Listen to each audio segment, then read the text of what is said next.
Hey everyone, today is Thursday, the 27th of May, 2021. This is The Gap, episode 567. I'm Luke Lawrie. Joab Gilroy is back. He's not in his bed anymore. He's in his room. How was your trip? Oh yeah, pretty awesome. Just up the coast and up to Queensland for a little, very short bit, and then out into northwest New South Wales. Mm-hmm. Just hanging out, checking shit out, drinking too much. That's about it. Pretty Nice. good. Yeah, Pretty you, good. you got back before they sealed up the borders and all that I stuff. don't, I don't think they closed the Queensland border this time. Yeah. Something's going on in Melbourne right now. I think they're about to go in lockdown, which sucks. I feel awful for them. But yeah. No, otherwise we managed to dodge everything pretty well. I was in the back of my mind, I did have that thought Mm. of, what if What if I we have to camp for 3 months? No, I was more worried about what if I have it, Mm. I test positive, and then they're like, "Oh, well, we've got to contact trace you." And then they're like, "What the fuck is this guy doing? He's fucking pinging all over the fucking place." I was a bit worried about how that would look, but what can you do? Yeah, good stuff. And listen to a lot of this podcast called the Lovecraft Investigations, which is pretty good. It's positioned as one of those true crime mystery podcasts. Mm-hmm. But it's fiction, and they investigate some Lovecraft shit. Right. And I think it's quite well done. I didn't love the start of it, but it grew on me over time, and yeah, wound up being quite well done. Yeah, and that's about it. And yeah, just sort of hung out. Fucking some really pretty places in Australia if you can go find them. Mm-hmm. Can bear to drive for, I don't know, I think I did like fucking 24 hours of driving total. Yeah. Yoikers. Yeah. Oh, well, that's good. Good time to Good get out. stuff. Yeah. All right, Yeah. let's kick into it. We have a Hang bunch of on. stuff. Speaking of getting out, Yes. your favorite basketball team The Lakers, has yes. been eliminated. No, that's the Warriors, mate. Now you're on the Lakers bandwagon. I am. That's what's happening. You're on the Yeah. bandwagon. Yeah. Yeah. That, I don't know if I said this last week. I can't remember. Yeah, I went to that last game. The tickets, we were looking at tickets as it was leading up to it, and the tickets were pretty dumb. They were very expensive compared to what they normally. I mean, they're normally fucking expensive. yeah. But they were like stupid expensive. The ones that we were looking at, they were like Yeah. $450 up in the nosebleeds. Like the sections are normally like $80. Oh, yeah. And then my wife got an email. I think it was the day of. Might have been the day of or the day before. Yeah. Saying that like, hey, tickets are on sale now because she's part of the I don't know, membership system or whatever it is. Right. And she went in and had a look, and they were like the normal prices for basically where we have sat the last couple of times. And so she picked up 2 tickets, and yeah, we went down. It was nuts, man. Like Yeah. they had because that was the second. I think it's the second time we've been, or third time since they've opened back up. Yeah. And they're like slowly increasing capacity in these stadiums, like creeping in there. The last time it was pretty much like, I think I talked about it. It was kind of distance seating and like I don't know, 6 or 7 sort of spaces between people and like a row sort of clear in front of you, like very distance. And I think there was like 1 or 2 vaccinated sections. Oh, yeah. And the rest of it is pretty sparse out. And this time it was like, I don't know, they said there was 10,000 people there. I Yeah. think there was more. I think there was Oh, really? definitely more. Like, I think Yeah. that stadium fits about 18 to 20,000 people, and it must have been like half of the stadium was full because it was vaccinated sections. Yeah. And because over here they're at like, I think the number I saw yesterday was 50% Yeah. vaccinated. Yeah. Um, Mm. but it was like the side where the camera is facing is like that's where they had all the spacing and shit, but the rest of it was just fucking jam packed full of people everywhere. And so we were in a section that was just there was no spare seats. And like you look around, I think I sent you guys a photo. There's like one or two sort of sections that were a bit empty. I'm not sure why they were doing that, but the rest of it was just tons and tons of people. And it was fucking loud. It was so loud in there. Considering it was only like uh, it must have been, I reckon, like 70% capacity. It had to be something like that. Even though they were Yeah. saying 10,000, I do not believe them at all. I think they're Yeah. fucking fibbing. Um, so yeah, man, it was really good atmosphere. That had some of my wife's work colleagues went, and they like said it was amazing and all this sort of stuff. They were in a box seat somewhere getting Oh. pampered. Ooh Um, la la. yeah, but it was just really cool. Like the game went into overtime, and so just the vibe of it was awesome. It was one of the best Mm. games that I've seen there. It was just really intense. Obviously they didn't make it through, but yeah, it was just a great game to go and watch. I think it was the best one that I've seen so far. So that was a lot of fun. What do you reckon of the play-ins system? Oh, it's gonna stay. It made them too much fucking money. The Lakers game Fucking broke genius. the Lakers and Warriors game broke like viewership records, and Yeah. then this Warriors and Memphis game went into overtime.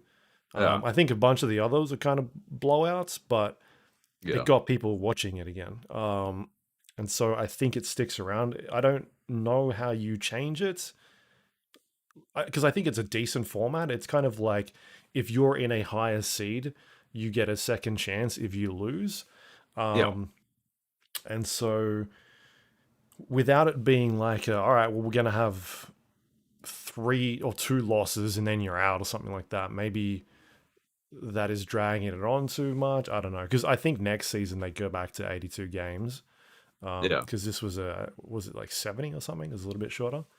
Yeah. Um, but yeah, I think it's good, but at the same time, I wonder if there's another way that you could do it. Like I'd like to see what the options are of like expanding that bracket a little bit to maybe I give other reckon in the teams. West, Mm. right?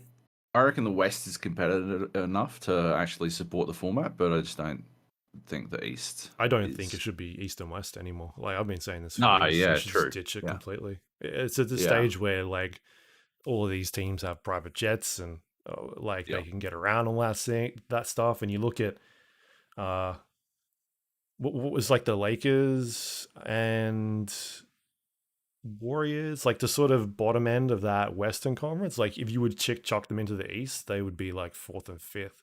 It's that kind of thing where, but at the same time, a lot of those teams are sort of like the West is playing themselves a lot more, whereas they play the East Yeah. teams twice, and so it becomes this weird thing of I think that just needs a revamp of the way it's sort of the tournament structure is done. Well, Whether that's what I it's was. Yeah, that's what I was going to say. Like, yeah, if so, basically, I don't think the East warrants a play-in. Like, it was just not worth.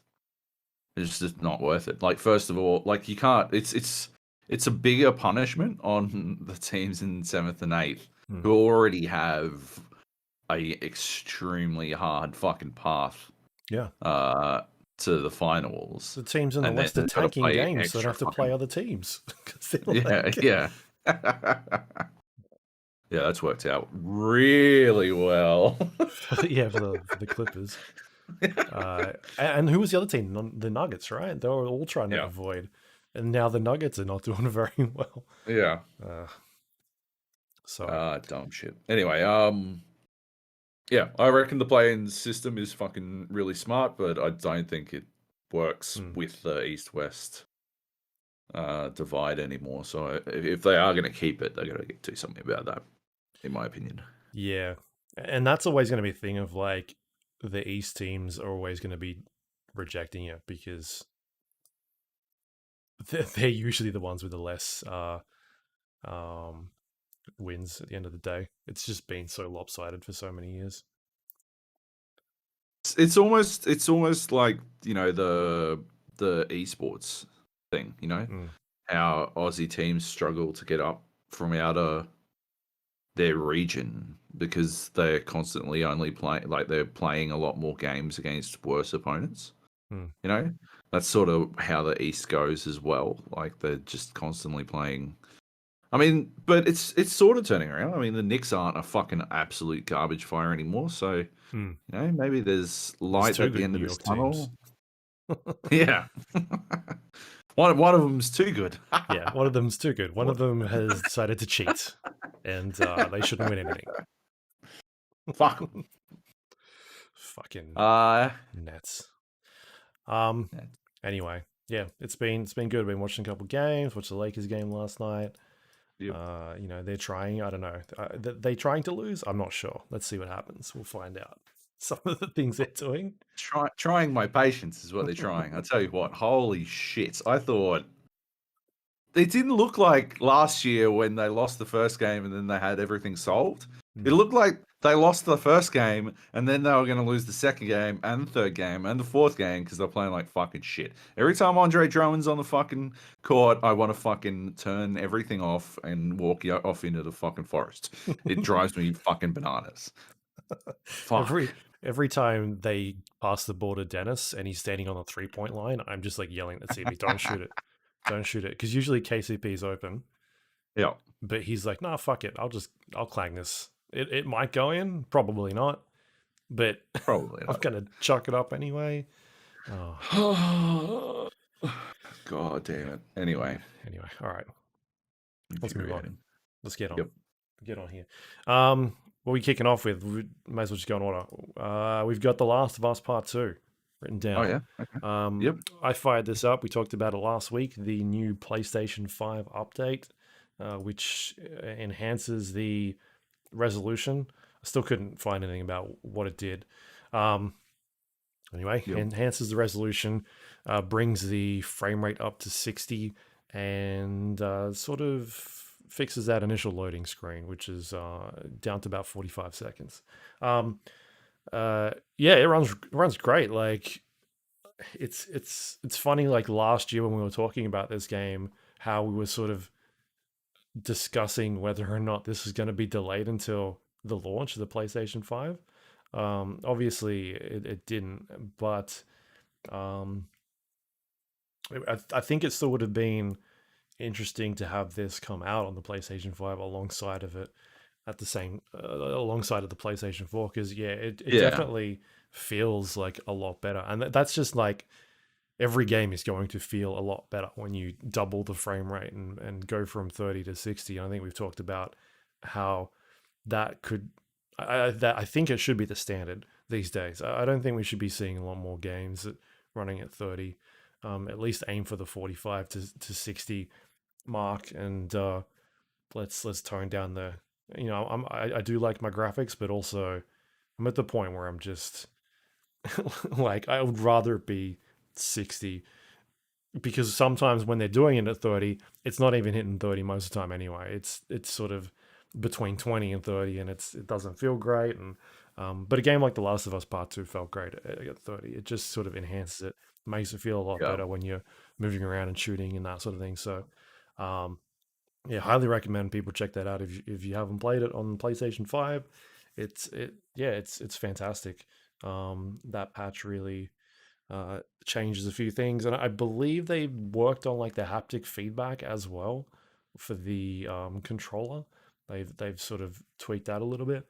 Um, so yeah, I think it's a really solid update, and I will try to keep checking that out. But thought I'd just mention it that it's really good.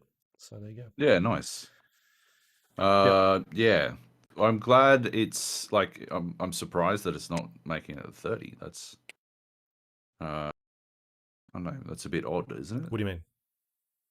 Like uh Sorry, I think I misinterpreted what I you think what said. I meant was that like games that in the past have come out and that they're 30 frames per second games, but they Yeah. struggle to hit that 30 in Right. I certain get you now. sections. Yeah. And so you're not Yeah. actually Yeah. getting 30, you're getting somewhere between Yeah. like 20 and 30. And it just doesn't, it's really hard to So much digest worse. that. And Yeah. Yeah. yeah, whereas a AAA game like The Last of Us will generally sit on that Yeah. 30 anyway. And so the issue comes down to like who can nail that frame rate.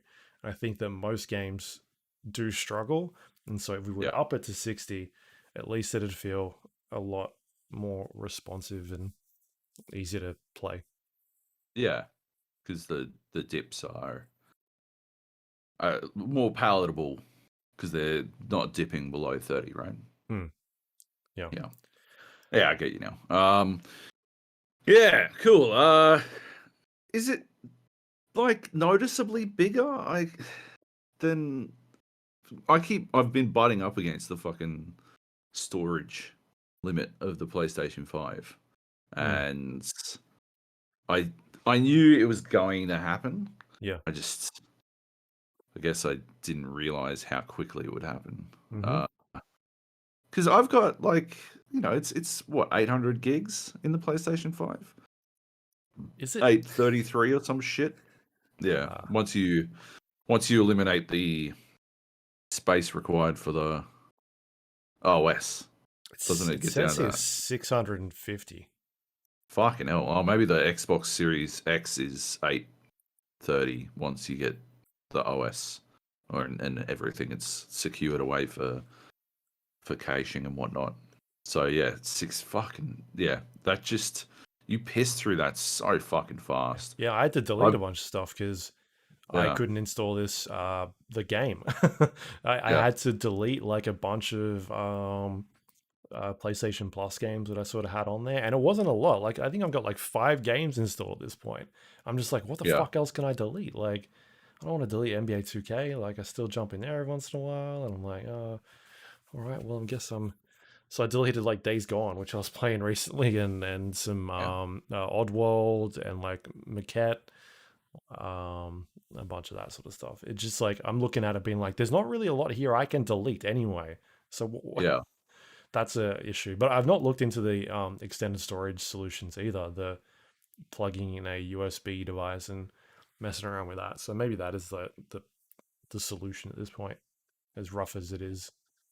yeah. Like it, I think at some point is it saving you all that much time? That's the question, right? Is it saving you that much time to transfer it to a hard drive, an external hard drive? Because you can't play off any of the externals Hmm. yet, right? There No. isn't. I don't think you'll ever be able to because they've only got. It's got a USB C, but if I recall correctly, it's not rated. I believe I went into it in my review on Hmm. the gapodcast.com.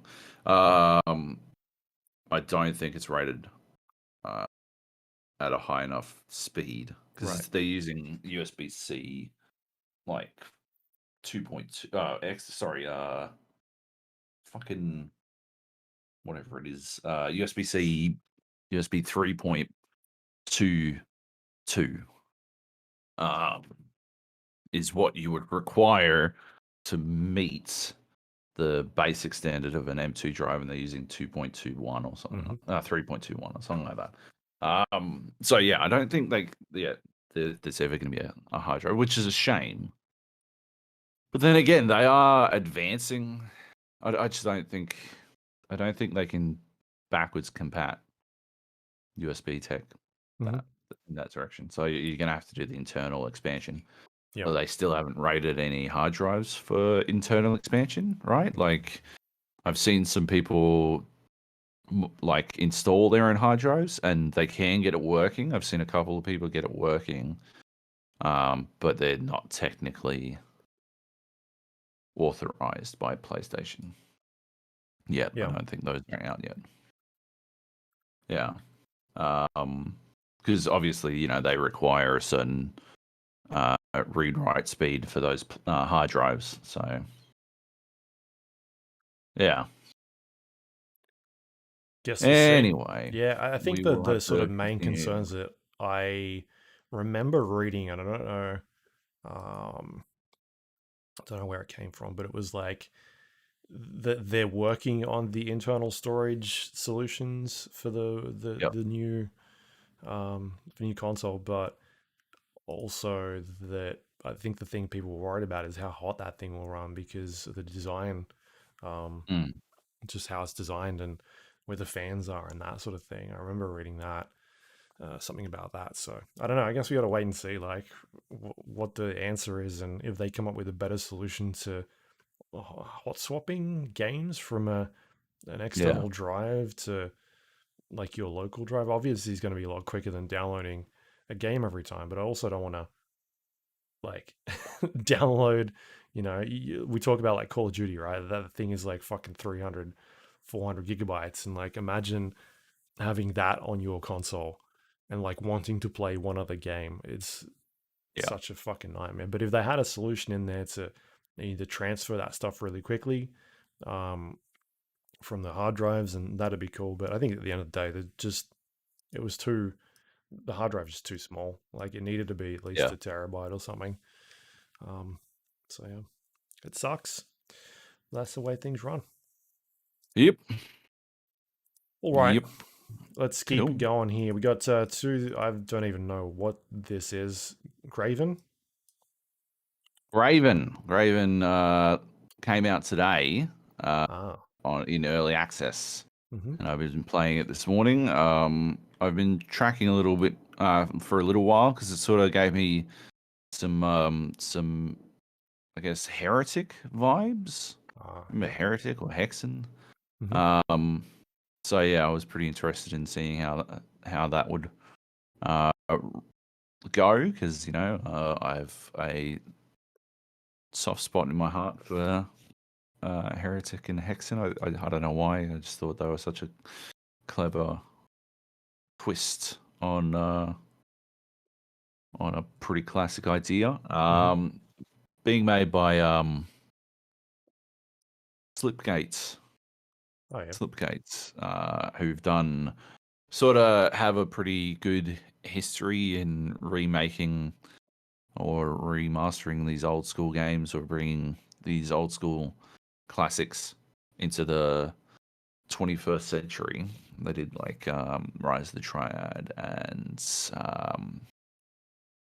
what was that fucking super dumb one? Kingpin. They Um, made Kingpin. no, they did the 2020 remake of Kingpin. Oh. They got a they got a good fucking grasp Right. on revisiting that sort of shit.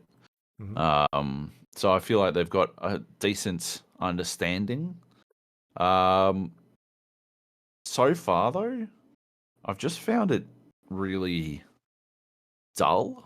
I've Mm-hmm. got one spell and it I light people on fire, but it's sort of like if you had a fucking Zippo lighter and you held a Zippo lighter on someone, like it doesn't seem to do all that much damage. Right. So I'm just sort of sitting there fucking pissing away what mana I have, and I don't have loads of mana. And it uses like on the ground pickups, and you don't appear to regen mana naturally. So if you don't have fucking mana, you can't cast shit. You gotta go find more mana. And yeah, you wind up in this situation where like I just don't use the spell. So I've got a fucking staff, and so far the game is just a lot of me fucking whacking cunts in the head with this staff, but I'm a priest, not some sort of fucking warrior. And so every single fucking I'm just coming up against zombies. They can kill me about 3 hits. Mm-hmm. But I take about fucking 8 hits to kill these cunts, and so I'm just sort of circle strafing, hitting these cunts. So it's basically just holding D and W and pressing L and B a lot and turning the mouse very slowly so I can fucking circle strafe and hit people over and over again.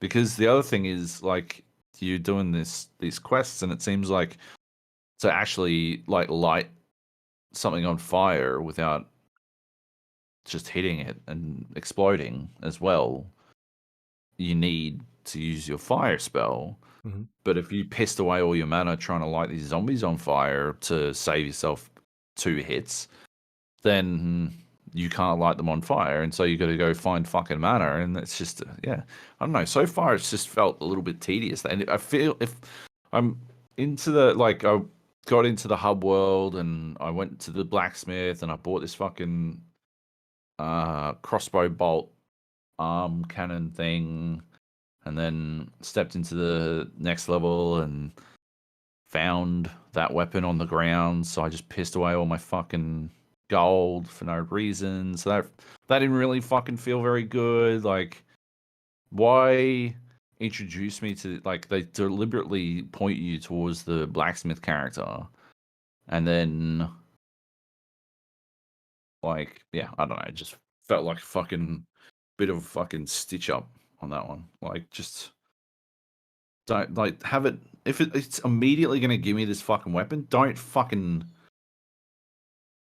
have it available for purchase. Mm.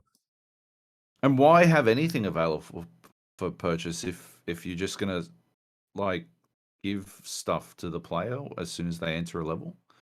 And you also only you've got fuck all ammo for that as well. It just feels like it's really Like like too much survival or something.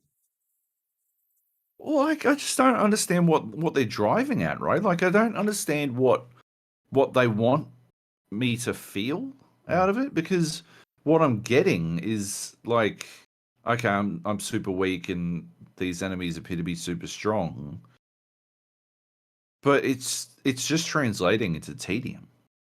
And I was hoping, the Hexen or Heretic vibes are either, running around with a fucking sword lopping cunts up, or again and fucking people up that way. And I don't mind circle strafing, casting a shit ton of magic, because that's the old school shooter vibe, right? Like the bunny hopping around the fucking place, and it does appear that I think you can bunny hop. I was getting a fucking fair chunk of speed, timing my sprint jumps well. Hmm. I don't know if you've got infinite acceleration, but it did seem like it was rewarding me for bouncing. So I like that. But yeah, you just wind up in this situation where you're like, what are you like? What is this game trying to achieve? What Hmm. does it want to be? I've heard people describe it as an immersive sim, and I am convinced that those people don't know what a fucking immersive sim is, because I'm not getting any of that out of this. Yeah. Like, yeah, at this point, it's running around with a fucking club or a staff, smacking fucking zombies in the head over and over and over again, and yeah, it's just not that interesting. So I needed to fucking pick up real fucking fast, or I'm gonna bounce out. I understand it's early access, but this is not a first impression that they should be giving to people. It sort of sets a tone, right? Like, it makes me think that if this is, most people will generally, if they hate a game or not enjoying a game, they'll bounce pretty early on. So Hmm. this is how you capture people. And it starts off with a fucking 5 minute boat ride, like it's a like fucking old timey Half Life or some shit, and then yeah, non-stop circle strafing while whacking cunts with a club. Like, yeah, I'm torn. Either that is the experience that they're aiming for, in which case I don't want any fucking part of it, or it needs to dramatically uh, revisit its starting experience, because it's just not good so far. Hmm. So anyway, Graven, I would not recommend it at this point under any circumstances, but I'll continue to play it a little bit and see how it goes. I managed to get got it for like $15. It's on a little bit of a special, but you also get the if you pick up, NBA 2K21, the free game, Hmm. on Epic Game Store, Right. um, you can get you get a $15 voucher. So Ah. it was, yeah. I'm like, oh, yeah, I'll get a punt for $15, Yeah. but yeah, Cool. yeah. Cool. Anyway, Yeah, it very much looks like you said, sort of Hexen, those types of like not as. I guess they took a lot of inspiration from games like Quake and Doom, but then threw in like a bunch of magic elements into them as well. yeah, yeah, Um, so I would sort of expect it to be a little bit more like faster paced and as yeah, opposed because the way you're sort of describing it makes it sound like it's more of a survival game, like managing resources and that sort of thing, as opposed to just fucking blasting everybody with these stupid powers. right. And that's not how it should be. And it's less. It's more like if you play Doom, but and you only had a fucking chain gun, Mm, but you only ever had 4 fucking bullets for the chain gun. right. And so, like, you piss that shit away immediately, and then you just had to go punch everything. And so Yeah. you're constantly running around trying to find ammunition. And yeah, so it has the scavenging of a survival game, but it's not supposed to be that sort of game, and I don't understand. Yeah, what they, yeah, Right. yeah, Yeah, and Doom had that solution of you switching sort of at least Doom Eternal did, like switching to different types of weapons, and then if you ran out of the thing that you needed to use that weapon, the ammo or whatever it was that charged it, then you could do moves on the characters and then get back the ammo really quickly. And so it yeah, was this incentive of having to always be in the face of whatever it was you were killing, which rewarded you with being able to kill more things quicker and that sort of thing. But yeah, yeah, by just having like nothing on the ground to, I don't know, it seems like a very different type of game. yeah. Maybe they end up fixing that sort of thing, but it seems strange. I just don't really know what they're going for, right? And Mm, I get the feeling that maybe they don't either. But yeah, I'm not about it so far. yeah, fair enough. All right, what is Graven, next? Lab Rags Yep, what is this? I can't is up find anything on it. next. So I think I saw it on Steam Store, in the new and trending list, and it was free. Mm, And I'm like, I'll have a squiz of this. I'll have a squiz. sure. It appears to be basically just almost like a student project to experiment with some like simplistic level design and some physics-based puzzle solving, and yeah, like it's not very complicated. It doesn't take very long to finish. Um, there's not really any story. It's basically just puzzles. Sure. Uh, Puzzle platforming, first-person puzzle platforming, which I like. You're a lab ragdoll Okay. character, like the fucking um I don't know, what were they? The crash test dummies. Mm-hmm. And yeah, you sort of make your way through these rooms, but the trick is that when you die, you leave a ragdoll behind, Ah, and you respawn somewhere, and you can use those ragdolls to get through the level. So you okay. might just like dump one of your old bodies onto some spikes, and then you can just walk over the spikes, and not die. Or you can use, as you go through the game, you sort of learn new forms of the ragdoll. So the first one you get is like a box form, and you can use that and sort of hold it in front of you, uh, to like block bullets from hitting you or stuff like that. And so you wind up doing that sort of like working out how to get through a level while you're learning how to best use all of these different ragdoll bodies. And the Mm. puzzles aren't, I don't think they're terribly complicated, and you can very easily circumvent most of them once you get one of the forms. Yep. Sort of breaks the game. Um, but yeah, like apart from that, it's just I don't know. I like puzzle platforming, and this was just intrigued me. It's an interesting spin because like dying on a puzzle is actually sometimes exactly what you want to do.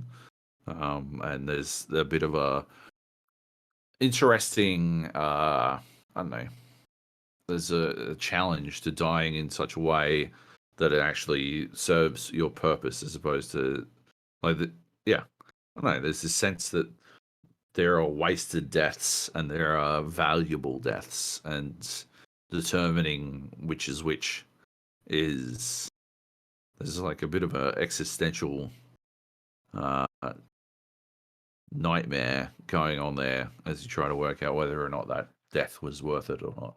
Mm. Didn't take me very long to finish it all, maybe like an hour. Um, there are some more achievements that I don't care to hunt down. Um, but yeah, just I don't know,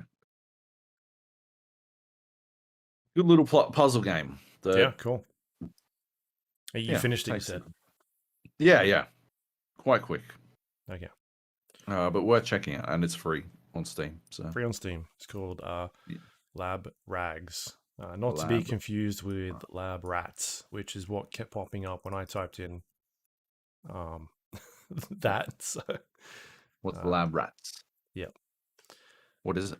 I don't know. I'm assuming it's a. It looks. It also looks like a puzzle game. So Lab rats game. Oh yeah, okay, yeah, cool. it's not Uh, out yet. So I don't know. or Stitcher. Yeah. All right.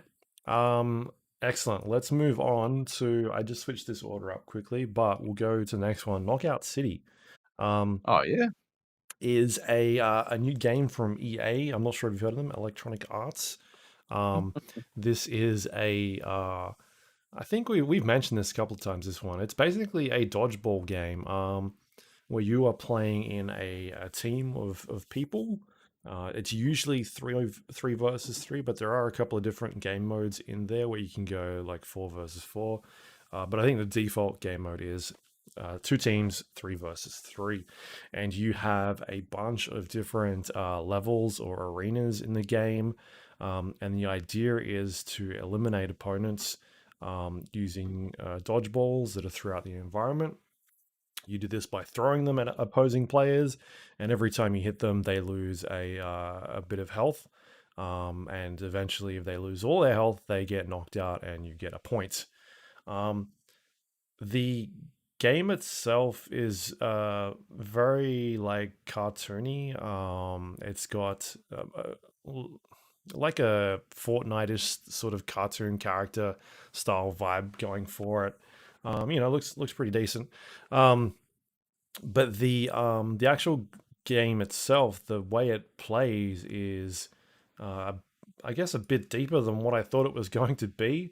Um, I didn't really, I don't know, like it looked kind of cool on the trailers and things that we saw, but I just thought it was gonna be a little bit too, um, maybe easy or too casual, I guess was the word, because I kept seeing like characters throwing dodgeball or throwing these balls at other characters, but it was like an auto aim type of thing. And I'm like, oh, Yeah. it looked kind of weird. But you kind of have to sit down and play the game because yes, there is an auto aim mechanic in there. It kind of locks on to the characters on the screen, but there's a lot of intricacy in the uh like throwing the ball and also trying to dodge the ball, and then there's mechanics that are like if you throw a ball at somebody and they catch it, it like powers up the ball. and gives it like a bit of a buff. And you can do that a couple of times, like throw balls backwards and forwards between players, and they get more powerful as they go, which means that they actually glide through the air a lot quicker. And there's a way that you got to sort of time the catches in order to grab these balls, and as they get buffed up, they become harder to catch because they're just coming at you way quicker. And if someone's right next to you throwing this ball, it's you know, you got to really have the timing down pat to be able to catch it, otherwise you get hit. um and so there's like stuff like that, little mechanics, and like uh passing the ball to your player in order to buff it up before you actually throw it to somebody else. And there are ways that you can like curve the ball around corners. If you lock onto somebody, you can press a button, and then like throw the ball and it'll curve it around a wall, and it can still hit somebody. There's a way you can like throw it over walls, so up into the air and then down onto the ground, sort of like a lob ball. Um, and yeah, there's like ultimate abilities where you can pick up other players in the game and use them as a ball and like charge them up and throw them in the air, and they sort of are able to guide themselves around the map in a area, um, and launch themselves into the ground, and then it will do a bunch of damage. And so there's like all these different ways that you can interact with the game that I just kind of wasn't really expecting. I just thought it was going to be a bit more, I don't know, like tamer, like kind of just throwing balls around. But yeah, there's just more to it than what I thought it was going to be. And so I've been playing a bunch of it. I've maybe played like an hour and a half, 2 hours, and I think it's a good game. I think it's a lot of fun. Um, there's some different balls that you can find throughout the environment that have like unique abilities. There are like bombs that will explode in a radius. There's like a multi ball that gives you multiple balls to throw at people. There is a ball that will cage an opponent and turns them into a ball for a couple of seconds. And you can pick them up, and you can throw them at other players, but I was just throwing them off the edge, like Smash Brothers sort of style. If I was Yep. close enough to an area, just like, oh fuck it, like free point for my team.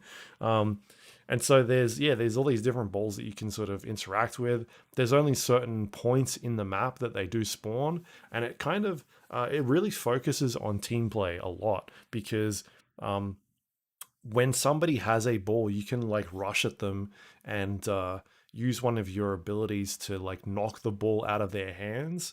And so if they're holding something, you can you can stop them from like throwing that ball at someone else and sort of dislodge it from their hands, and then try and grab the ball and throw it back at them. At the same time, if you're with a teammate, they've got a ball, you don't have anything, you can hit the other player, and it'll sort of, it stuns them for a short moment, like they kind of get flung up into the air and thrown around, and so it gives your teammate time to throw the ball at them while they're kind of in the air and stuck a little bit. And if they're not paying attention, or they've missed that moment, you can really hit them, um, and do some damage. And so it really rewards you of like staying with your team and playing around them. Because if you go off in the corner and try and do your own, at least from the experience that I've had in the game, you sort of getting a bit of trouble. Like you kind of want to snowball and just roam around and try and pick off players, and throw the ball back and forward between your teammates in order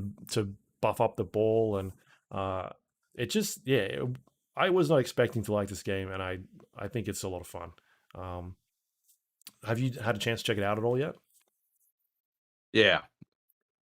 It's not very good. You don't like it? Are you No. playing with shit teammates? I've won every single one of my games and come MVP. I'm amazing at this game.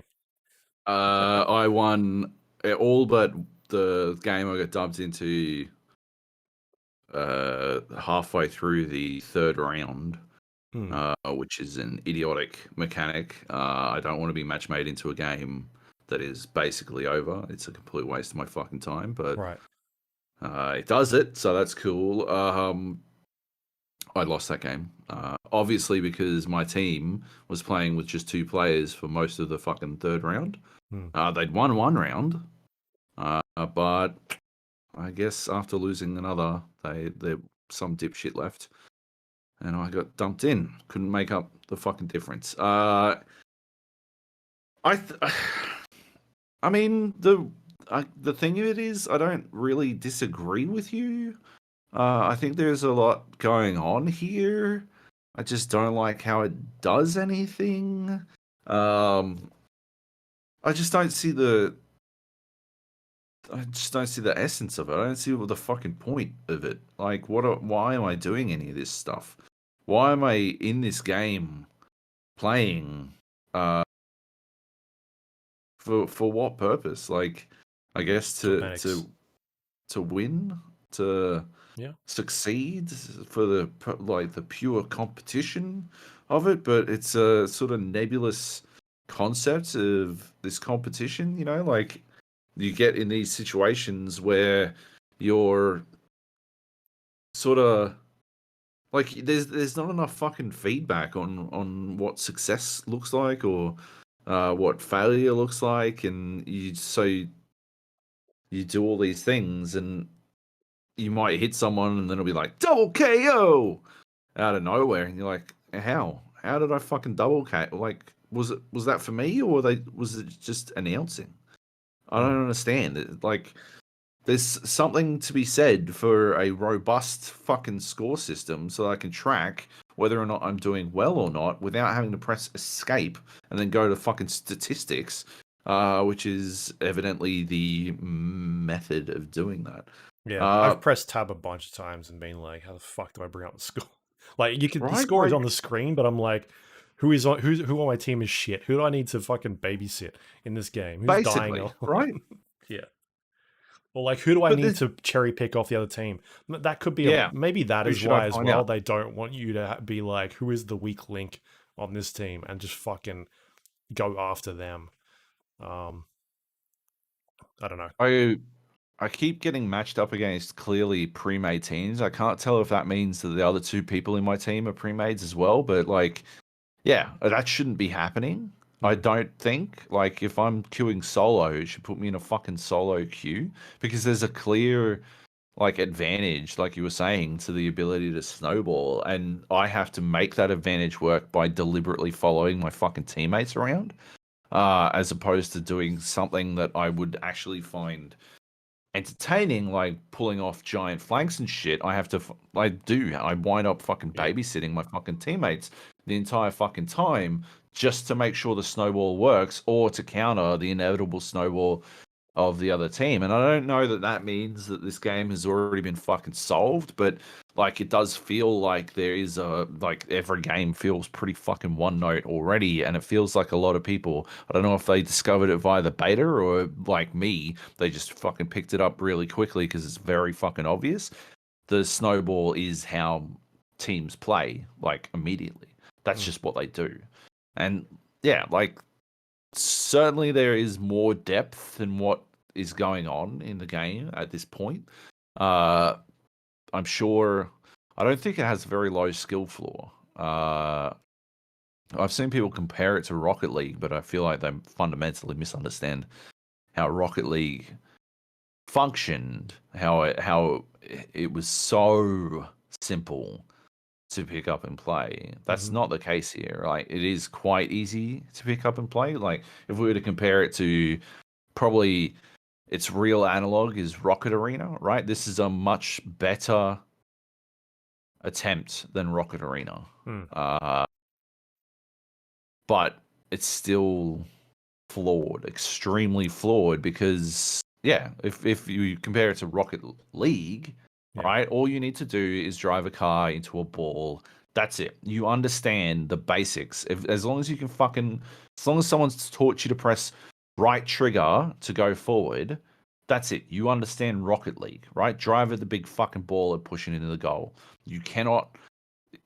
You have to be fucking Mowgli to have missed the concept of fucking soccer at this point or the concept of cars. So that's it. But that's not the case here, right? Dodge ball isn't ubiquitous, despite what fucking Vince Vaughn would have us think. And the basics of how to play this game aren't immediately fucking obvious because there is a lot more going on. Yeah. and you are It's like supposed a to fucking 7-part tutorial or something like that. yeah, yeah, Which is, and I think the like tutorial is pretty good. it walks you through it, Yeah. but you don't need a fucking tutorial for Rocket League. Is I guess the point, right? Mm. Like as long as like you could have a splash screen that says press R trigger, drone and fucking ball, and that would be enough for Rocket League to get someone started. But it's not like that in Knockout City. Mm. I think that's a huge fucking difference, right? And it means that the base level of how people play this game is immediately going to find itself like it's going to plateau really quick because the skill floor is actually higher than people think. You know, oh, it's got auto aim, and it's it looks like a fucking Fortnite rip off, and um, some fucking poochie motherfucker won't shut the fuck up over the announcements all the time, and it's super fucking hip cat cool, the original Dogs from Hell bullshit. Like, none of that fucking like all it serves is to deceive people into thinking it's a kid's game and therefore easy to pick up, but it's not. Mm. It's not easy, and so you wind up in a situation where you fucking it will take people some time, and I've been noticing my teammates clearly don't fucking get it half the time, but if I follow them around and they'll throw the fucking ball at someone, Mm. and I throw it half a second afterwards, and that's it. That's a hit every time. If they hit as well, that's a knockout. But if like it doesn't matter. There doesn't appear to be some sort of like immunity phase where after you've just caught a fucking ball, you can't be immediately fucking plonked. So all I need to do is watch my teammate and throw the fucking ball at the same person. That's it. And it doesn't seem that complicated. And I don't know what you're supposed to do about it, except like when the other team tries to do it to you, right?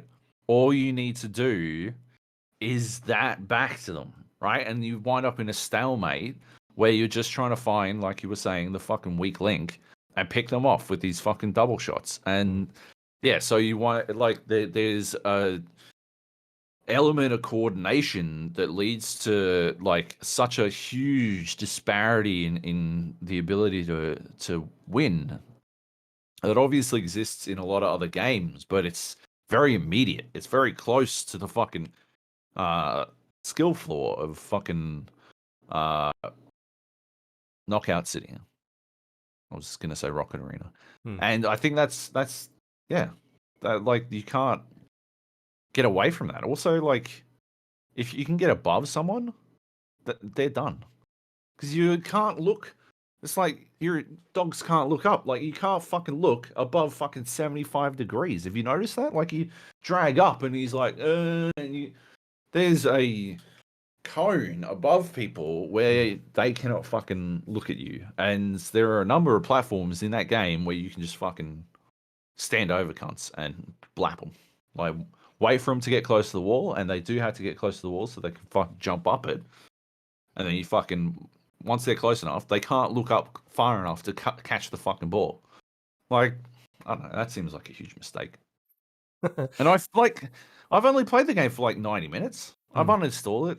Like I'm like, yeah, okay, I don't really want to play it, and I'm not going to review it. So I'm done with it. But like, I've only played it for 90 minutes, and I've already found a bunch of ways to exploit how to fucking play it. Like, or very easily exploited. Like that doesn't. You play ranked. You jump in there and I don't want to. get a team. Like, I try to imagine watching people play this, and it's literally just going to be like 3 people clustering up. And when one of them goes down, the other 2 are going to fucking bail to find where their teammates spawn so they can cluster up, because otherwise they just get fucking snowballed done. That doesn't seem very interesting. I don't know, man. Like, I just don't. I wonder what the fuck EA is trying to do with this shit. Who is this for? Who Yeah, was Rocket Arena for? Like, who are these games for? they're releasing these games that are sort of they seem to be marketing to them towards kids, right? Um, but they're also, like you're saying, I think that the systems in here are more complicated. It's there's a lot going on, but at the same time, it's like $20. Like it's not a free to play. I think it should be a free to play game. Um, and also they've got like season passes in there and cosmetic items and all this sort of thing. Like they're trying to do the thing that Fortnite does, or that other games have started to do, like Call of Duty, Warzone, where it's like battle pass systems, and Apex has it in there, right? But they're also double dipping of being like, hey, you can get all this stuff, but you've got to buy the game first. It's Yeah, $20, and then when you get in here, there's a battle pass system, and you can buy coins and all that sort of thing, and it's just like it just doesn't feel like it should be a paid game at this point. Like it should be a free to play game, and then keep growing that community that way, as opposed to just being like, well, we've sold this many copies and it's probably not going to get any bigger. Like yeah. you look at some of the other games that have done this, like Fall Guys, obviously took off and it was huge, but that's kind of gone now, right? Like as far as I'm aware, it's got a big community on the PlayStation PlayStation. because Yeah, it was free on the PlayStation. Um, yeah, if you had PlayStation Plus, it's obviously uh, free on the Xbox Game Pass.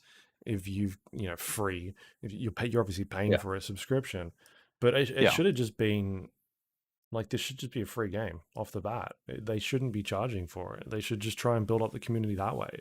yeah. Because I just don't think it's going to have an audience. You look at what was that Xbox game?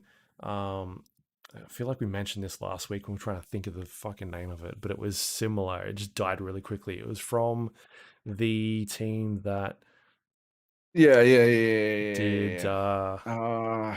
Battle something. I feel like it's Battle something, but it's not, is it? Um, I'll look it up. Yeah, Xbox exclusive brawler. No, that's not a good fucking. yeah. It's not a, Anyway, but I like don't know. they were Whatever it was. charging Yeah, money for that game, and like I played it, and I was like, yeah, it's got some stuff. Like, but you're not going to pay that much money for it. Like that thing will be dead, and it's dead. They killed it like a couple months in, yeah, and I feel like this is going to go down that same path because it's not. How many people's playing it right now? What's it called? Knockout City. There's like 5,000 people playing right now. It says on Steam, yeah. um, which is that's fine, but that's also the first week of it's being released, and I feel like that is like what else do you add in a game like this that gets people into it to be like to build that community up? It's not like a Dead by Daylight, which we'll talk about soon, where they've got a hook to it, right? They've got something that will entice players into it because they keep picking from all these other pieces of horror.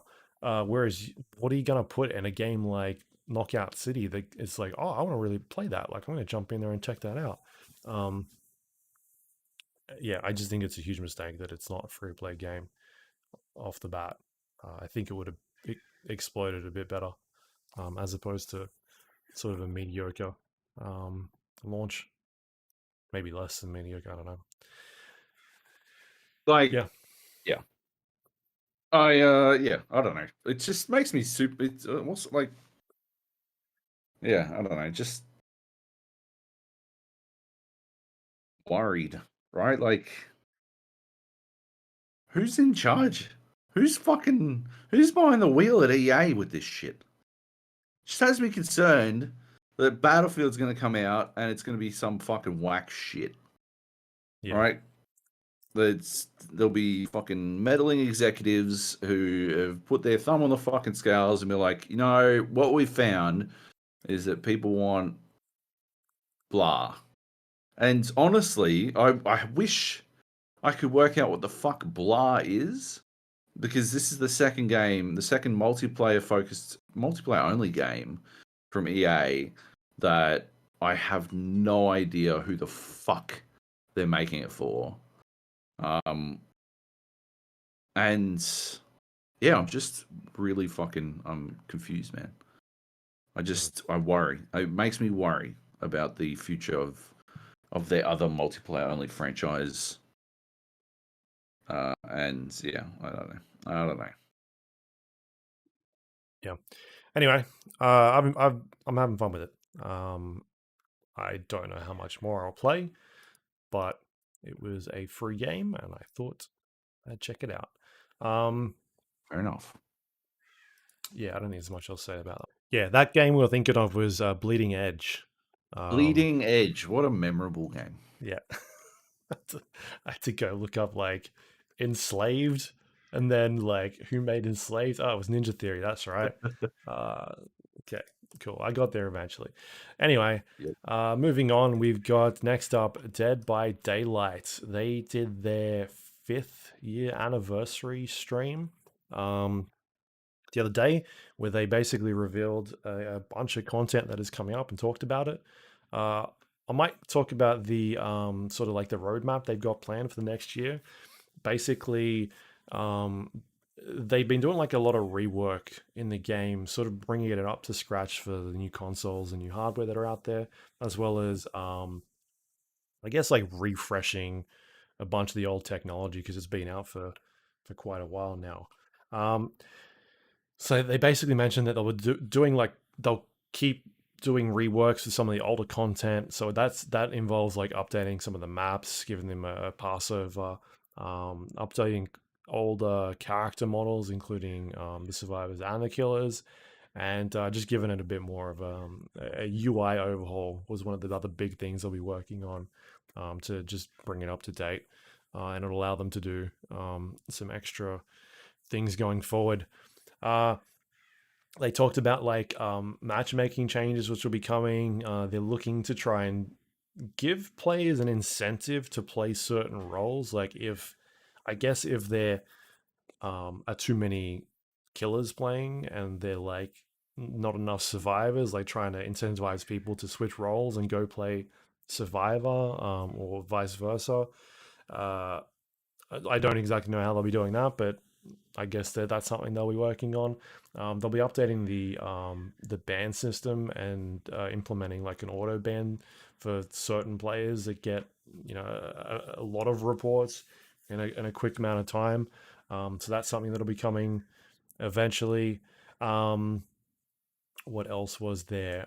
They talked about like updating the game design, like introducing new mechanics into the game that will allow players to do different types of objectives, or like interact with the game in different ways, and can probably talk about that with this new update that we're doing very soon. Uh, and basically like how they'll be implementing new chapters going forward with working on like balance changes relatively quickly um, once they've actually introduced these killers. So that'll be cool. And one of the gameplay changes was the totems in the game. These are like these little skulls that you can break as survivors, and it basically will uh, get rid of a killer's perk if they've got something that's running on them. They'll be introducing a new system called like boon totems, which will buff survivors, and they didn't really go into detail how that will work, but it's just another a way to, I guess, change the game system in there. And they'll be also making changes to the Mori system, which is the way that killers can quickly kill a survivor in a stylistic way, and also the key system, which is a way that survivors can leave the game early through the hatch. Um, I guess the reasoning behind that is kind of feels a bit unfair at this point. You don't really feel rewarded in certain situations, so they'll be trying to change that up. I think the way they'll probably go about it is basically ditching Moris completely and making it more of an incentive to like get as a killer. Like once you get all of the hooks, then you can do a Mori on the last killer that is sorry, the last survivor. Like I feel like it's gonna be something like that. Um I don't know. That's just kind of what I do. Um, Um, hang on, but doesn't that sort of like rob players of? Isn't the Mori system sort of a counterplay for shitty survivors? no, because it's something you need to take into the game before you even start playing. And they've got three. I think there's three in there in the moment. There's one which is you can kill the last player by hand when no one else is Yeah, alive. This is yeah, after they basically need to reach the last phase of death. yeah. And the other one is like kill all of them. And so like you don't actually know unless you're keeping track of players' names and like if you've got a list of like I'm gonna take this Mori in this time. Yeah, I Generally, it's told just you I've like got a list. I bring a you've list. got a list, right? I keep a list. Yeah. Um, and so I think they're going to just change it up into be like more of a reward system while you're actually playing the game. I could be wrong. Maybe they'll be just redesigning that thing to take in, but um, I don't know at this stage. They haven't talked about it, but it's just sort of like giving hints as to what they'll be changing moving forward. Right. Yeah. Um, One other thing they've changed, which is currently in there at the moment, is tutorial system. They've gone back and reworked the tutorial. They've updated a bunch of like UI text notifications in the game. They've introduced bots into the game as well in the tutorial, which will help players learn how to, I guess, survive better. Um, I think that's a really cool change. And yeah, that's sort of like a quick look at what they'll be doing going forward in the next year. A lot of good stuff there, um, which is cool. But the other thing that they talked about and they showed off is the Resident Evil chapter, which will be coming out in just under 3 weeks. This was they've been teasing it for a little while now, and this is the first time they actually revealed what is going on. And it's a big one. This is massive. This is basically um, they haven't done an update like this for a long time. So it's going to be a brand new killer, two new survivors, and a new map. The last time that they did an update like this, I think it was back when they did the Stranger Things update, where they had two survivors and a killer. Generally, they usually do like one killer, one survivor during the update, and a map every once in a while. Um, this is everything. They're going all out with this Resident Evil thing, and I think it's a good decision. This is going to bring in a fuckload of new players in this game, even though it's already like a top, 15, top 10 game on Steam. Uh, th- Hmm. this is going to be massive for them. So basically, I might run through what it is because I've played a bunch of this. It's on the test server at the moment, so people, if they want to, they can go play. I think you can even play it for free if you don't own the game. Um, Wow. you can Cool. just jump in there and play it. But basically, the Resident Evil chapter will focus on the killer, the Nemesis.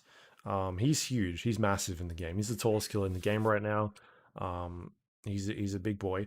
That he has a bunch of different perks, but I'll go through his power first. Basically, he has a tentacle that he can lash out in front of him and hit a player or another thing in the environment, and it will infect that player.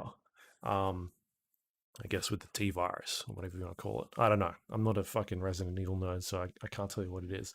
But he infects the player, and then uh, they don't take any damage. But if they are infected and then they are infected a second time, that is when they are able to take damage.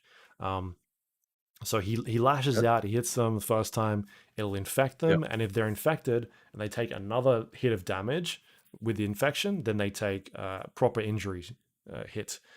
And so he basically ends up hitting people with this ability, and he grows in power.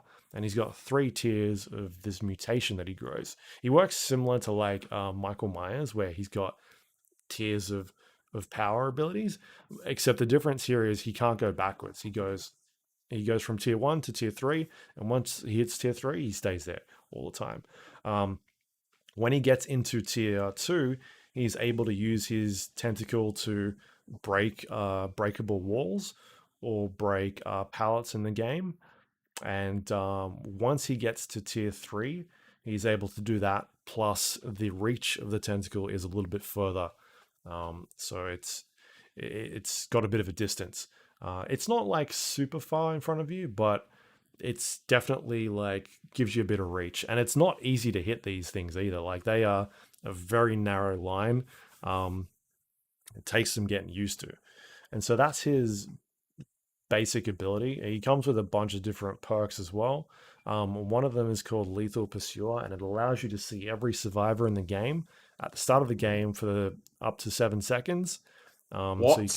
you can basically you know exactly where they are. I guess That's fucked. unless they've got abilities that will stop them from doing that. I think there's some counters in there, but you basically off you go. He ain't quick. He's not a quick survivor. He's gonna take some time to get. Sorry, he's not a quick killer. He's quite slow, and so he's gonna take some time to get over there. And but it gives him some speed. The second one is Hysteria. Whenever you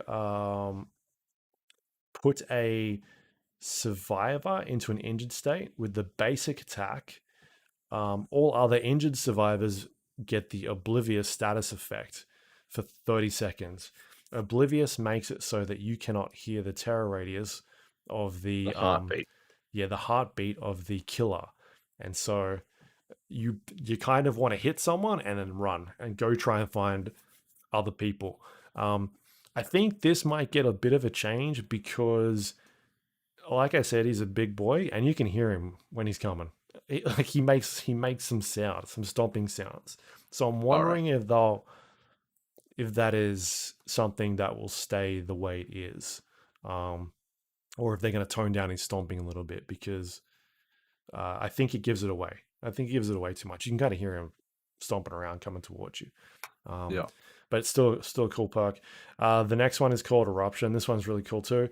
Basically, you're able to kick generators, and it highlights them in yellow for you as an aura. And whenever you put someone into a dying state with a basic attack, it instantly regresses that those kicked generators by a percentage, and it causes anybody that is working on a generator at that time to scream out, so you'll actually know where they are, and it puts them in incapacitated for a couple. It's like 15 seconds. That is it's a cool like regression tactic because you can actually go around kick multiple generators and then punch one person and it just regresses all of them by 6%. The status effect of incapacitation is not a lot, so it's not a lot of time. Like if you're not near somebody Right. else, you're not going to be able to find them. So it's still a cool perk. All three of these perks are really cool. I don't think they'll get changed too much the way they are, except for maybe Hysteria, just because of the amount of noise he makes. But I think the other ones are a lot of fun. The other thing is that he has zombies in the game. So every time you play against the Nemesis, he has zombies because he's from Resident Evil. So he's got to have zombies. These are AI controlled characters that spawn in the world, I believe, and I could be wrong about this, but I've only ever seen two spawn at any given time. It could be that there's more, but I feel like there's only It two. looked like I thought there was 3 in that video you posted in the Discord. Yeah, maybe there's more, but anyway, basically he is able to see these zombies that are roaming around in his. They reveal as like an aura, so he's able to see the auras of the zombies in the map, which means that if a zombie is near another player, they will start chasing them, and they don't move particularly quick. They are quite slow in their initial spawn. But if you see one like with its arms out, like moving towards something, you know that it's probably chasing someone.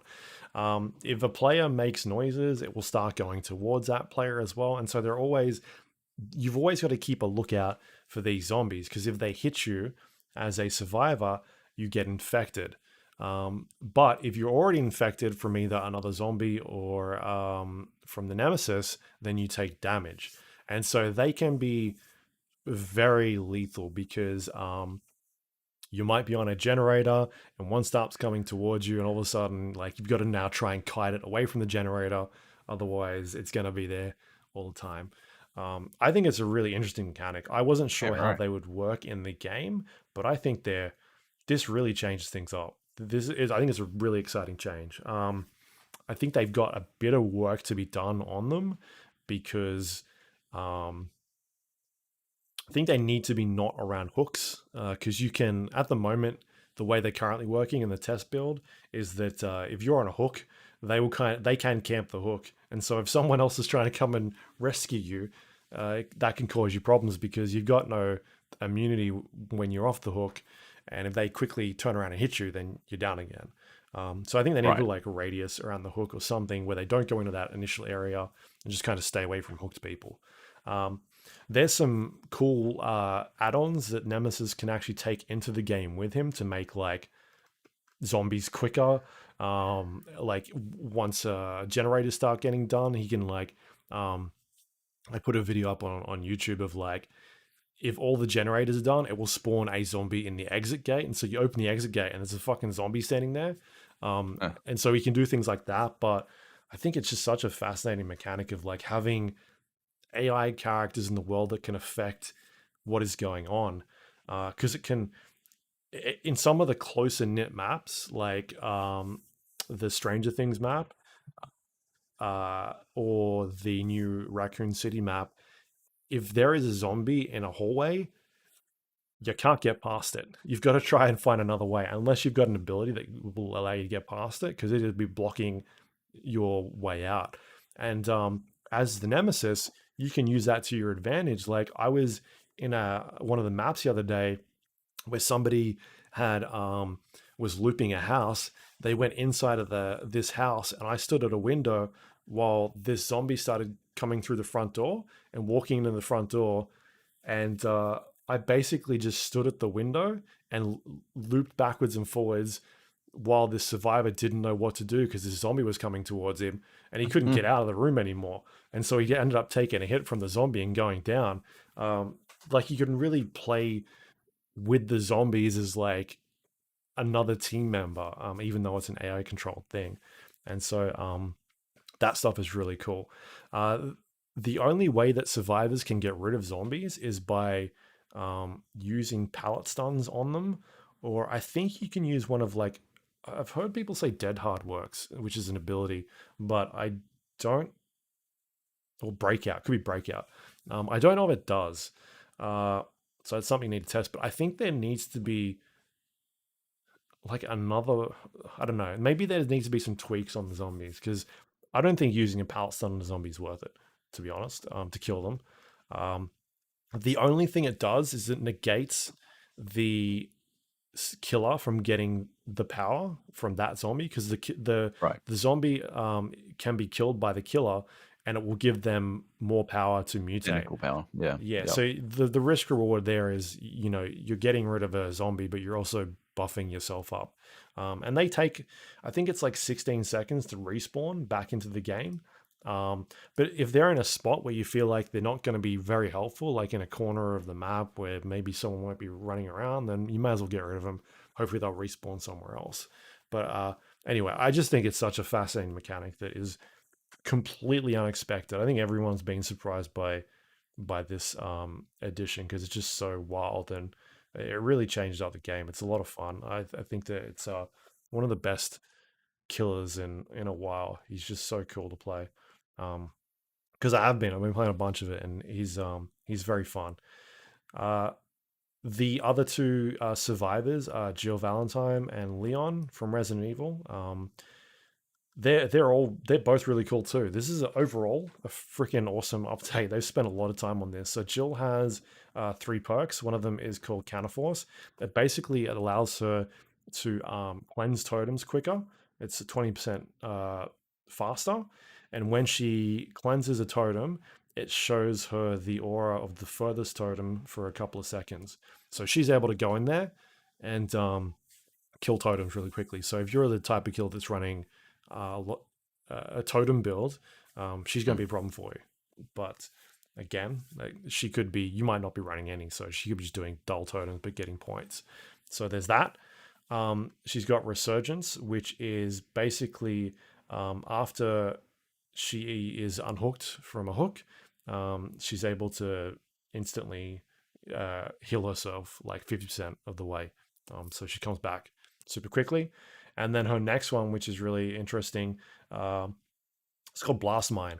When she's completing a generator, once it gets to a certain percentage, and in this case, I think it's about 50 to 66%, somewhere in there, depending on the tier, she she's able to put a trap on the actual generator, and for the next 45 seconds, if the killer comes over and kicks it, they get blinded and stunned for a Oh, certain amount of time. wow. And that is really cool. That's such a like interesting. I've always wondered like um, I really enjoy playing Trapper as a killer, and there's not really a lot of trap type killers in the game. There's the Trapper who can put bear traps down, and there's like the Hag who can put down teleporting um, little markings on the ground. But Yep. other than that, there's not like there's not like trapping abilities, and so to bring this over to the Survivor, I think is really cool. It's basically another tool that you can bring into the game as you, and it's not like you've got infinite amount of them. Right. You've got to be doing objectives in order to get this ability.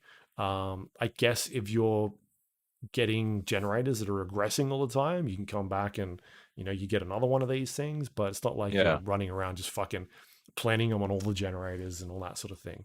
Um, It's a so good way to stop, like, to give survivors like a tool against, when one of the most common things I see mhm, is that moment when they've accidentally left three generators in a small triangle next to one another, yeah, 3 gen. and you're like, okay, well, you guys have lost this game, and it can be quick, or we can drag it out for as long as you fucking want, but Yeah, this one's over. Like, you cannot win this anymore.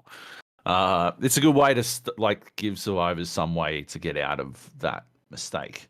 yeah, Because it is like, and I'm not a rank one killer or anything, but it is literally always a failure state for survivors. I've never had them get out of it because they just can't. It's mm, too easy to fucking, like, it's even like the slower fucking killers can still loop three fucking close generators fast enough to stop and kick them yeah, constantly. yeah. So yeah, that's a good idea. Yeah. It's a really fun one. And then the other survivor, as I said, it's Leon. He has also some really cool abilities. He's got one called Bite the Bullet, which makes him make no grunts of pain while he's injured and healing himself. There's another perk in the game called Iron Will, which if you're injured, you don't make any sound. And so it's harder for the killer to track you. The difference here is when you're using Iron Will and you're healing yourself, you make the sound of like bandages healing. And so you can hear, if you're a killer, someone healing themselves like that. This one works differently by you still make pain sounds, but if you're healing, you don't make any sounds at all. And that applies for you healing someone else as well. And so you could quickly unhook someone, run behind a tree or something, and then start healing you and the other player. And maybe the killer comes back and he can't hear anything. So um, that works really well. The other one is called Rookie Spirit. This one allows you to see generators that are regressing. So if someone has kicked a generator as a killer and they're regressing, it shows up as an aura for you. You actually need to have this ability triggered by completing skill checks. On its highest level, it's 3 skill checks, not a lot. So it's not like you start off with this ability to begin with, but you get it pretty quickly. It just means that like if you've got a killer that's running around kicking generators, and you know that one of them is quite close to being done, you can then go run over to it and stop it from Finish doing it. that, Yeah. because you know that can cause you a bunch of problems. But his best perk, and the one that I love using, is called Flashbang. Um, Basically, once you complete a percentage of a generator, very similar to Jill, this one is 50% at its highest level. You are able to make a flashbang by hiding in a locker and pressing one of the buttons in the game, and it gives you an item, which is a flash grenade that you can then use to blind and stun the killer. Um, yeah, this is really cool. It's basically like the firecrackers or the fireworks that they had during the some of the events they've done in the past, but this is something that you can Yeah. craft yourself as opposed to taking in the game. What I've liked doing is um, creating a flash grenade, going back to a generator, and then basically completing that 50% again, because it's like a little timer that counts down. Once you complete it all, you're good to go. And so you can actually run around with two sort of charges ready to go. You've got the one in your hand and the one that you can go and make again once you've used it. You can't carry two. You can't carry the grenade plus another item, like a flashlight or a med kit or a map or a key or anything like that. Like, it is considered an item, but you place it on the ground, and after a couple of seconds, it detonates, and it'll flashbang the killer. I just think that's really cool. I've been running around using it quite a lot because it's just fun to just fuck with killers like that. Uh, yeah, that's his last Nice. perk. I think there's all of these are really cool. There's such a like interesting. They've clearly spent a lot of time on this, and I think it's going to pay off for them quite a lot. They hit their Steam peak um, all time concurrent users or players yesterday after the update, which was I think 87,000 on Steam alone. So Damn. people are like excited for this update for sure. Everyone jumped in to check it out and was playing it. Um, there is a new map coming as well, Raccoon City Police Department, which is, I think it's their biggest map they've done. They've recreated the police department from Resident Evil, and it's in the fucking game now. It's bonkers. It's insane. Yeah. It's Yeah. it might be too big. It might be Oh, too really? big.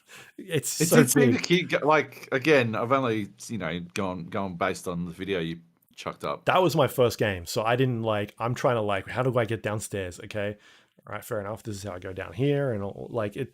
Definitely gonna It take did some keep time to get used to it. like you were continuously finding new fucking. You're like, oh yeah, okay, these stairs go somewhere. Okay, this okay, I'm up on the third level, I guess. Yeah, And I'm like, what the fuck is going on here? It just keeps fucking getting bigger and bigger. Yeah, yeah. which Um, is like, something. I think it's such a good map in terms of its aesthetic and the way it looks like the actual game. The They basically just recreated the, the remake like, yeah, map. Yeah, police yeah, department. Yeah, it's nuts. that's crazy. I just think it's too big. I just think it is too big. Right. Yeah. But maybe they'll. I don't know. Maybe I just need more time to play. Because I've only played it the one time. I got in there the one. I played so many matches with other Mm. fucking maps, and eventually I got in there and like, oh sweet. Which is why when I played that one, I killed some of the guys pretty quickly, um, and one of them got down by a zombie, or two of them actually got down by zombies, and and I was like, I'll just pick him up and run around and look and go explore a bit. But I've just been watching other streamers play it, and it just seems like such a big map. So, like, they could cut it in half or something and just have half the map, and it'd still be a lot of fun to play. Um, but anyway, it's yeah, I think it's gonna be one of the best updates they've put out in a long time. They've just spent so much time putting everything together, and it all looks freaking sweet. Like all three of those characters, like, this is one that I would probably I would buy it. Like, I usually unlock the in-game killers using the in-game currency, Yep. which I don't usually pay for, because I've just got Mm. so many points to I could just unlock them. But this would be the one where I'm like, yeah, I'll buy this because all three of these characters I think are really cool. Um, they're just so fun to play. So Yeah. I don't know. It's gonna be good. I think it's gonna be really good for the community at least. It's gonna really boost it up because I just didn't realize how excited people are for Resident Evil. At least Yeah. seems crazy. Yeah, Yeah. I really want to. You should just stream it. Like, I don't know. Yeah, you should just stream playing it. Like, why should I stream playing it? so I can watch you play, and then I don't have to fucking. I get so fucking nervous playing that fucking game, man. Like, it's Really? like my chest constricts and shit. I just so desperately want to play that version of the game that I'm always talking about, where you're making sure that the survivors are having a good time, but I also don't want to get fucking punked on. Hmm. And it's just like fucking anxiety. I don't know how you put in the hours you do, but I do enjoy watching you play it. So you should just fucking stream it for me. That'd be Yeah. much better than me having to fucking play it. It's a lot of fun. Like just running around and the first couple of times that I've run into zombies, like not expecting them running around the corner or thinking it's another Yeah. player, and then all of a sudden like, oh, that's not a player, and then them like coming after you and trying to hit you, and um, it's just sort of brought back that horror aspect of it that we've not seen in a couple of those killers have been like, all right, where is this thing coming from? Like um the Michael Myers or the Yeah. Freddy Krueger sort of stuff where you know something's around, but you're not really sure. Like the last kill they did was Trickster, and he's wearing this like bright yellow suits and like purple fucking baseball bat. And you're like, I can see him coming from a mile away. Like Yeah. you know it's coming. There's the twins that I've talked about before, and like you can hear the little I don't know what little baby thing that runs around and like pounces at you. Like you can hear him coming and that sort of thing. It's like this is the first sort of time in a while that like holy shit, this this thing is like scaring the fuck out of me because I can't hear it because it's hit someone and all there's a zombie around the corner and yeah, it's just a lot of fun. So it's cool. I yeah, we should jump in at some stage and check that out. I've been running loops around Mm. killers. It's disgusting because they've reset the ranks and they fucked it up the other day. And I I'm like rank. I started at like rank 17 or something, and I'm like, oh, this is gonna be oh, disgusting. I've just been destroying killers. It's good. It's really good. Um, nice. but yeah, yeah, man, it's good fun. Really good fun. Nice. Yeah. You should just make that video public. Why is it unlisted or whatever? Because I Just was just let gonna show you guys that. well let everyone watch it. Yeah, That's what I think. yeah, yeah. Yeah. Um, yeah, it's a lot of fun. Definitely, people should check that out. It's on Game Pass. If you've got Game Pass, Dead by Daylight, Game it's on Pass Game for Pass. PC? Is it? I'm not sure. Let me check. Um, hmm. I can't tell. I think so. It's asking me to install and play it, but do I press install on my devices? Yeah, Like if looks it's like it. asking you, if it's telling you you can install it, right? Yeah, seems to be. Seems like it's on PC. That's obviously not going to get you the updates. And oh wait, it does. No, it doesn't. It doesn't come with the updates. But you know, at least you get a feel for how that game plays and um, what it's sort of like. But I absolutely recommend it. I think you need to update your review as well to like 10. Wasn't your biggest complaint that there's like no tutorial system? Or like the tutorial system wasn't good? Still not Yeah. better, but still not good enough. Yeah. They read that and was like, Um. fuck, what's it going to take? God damn it! Fuck this guy. Um. Yeah.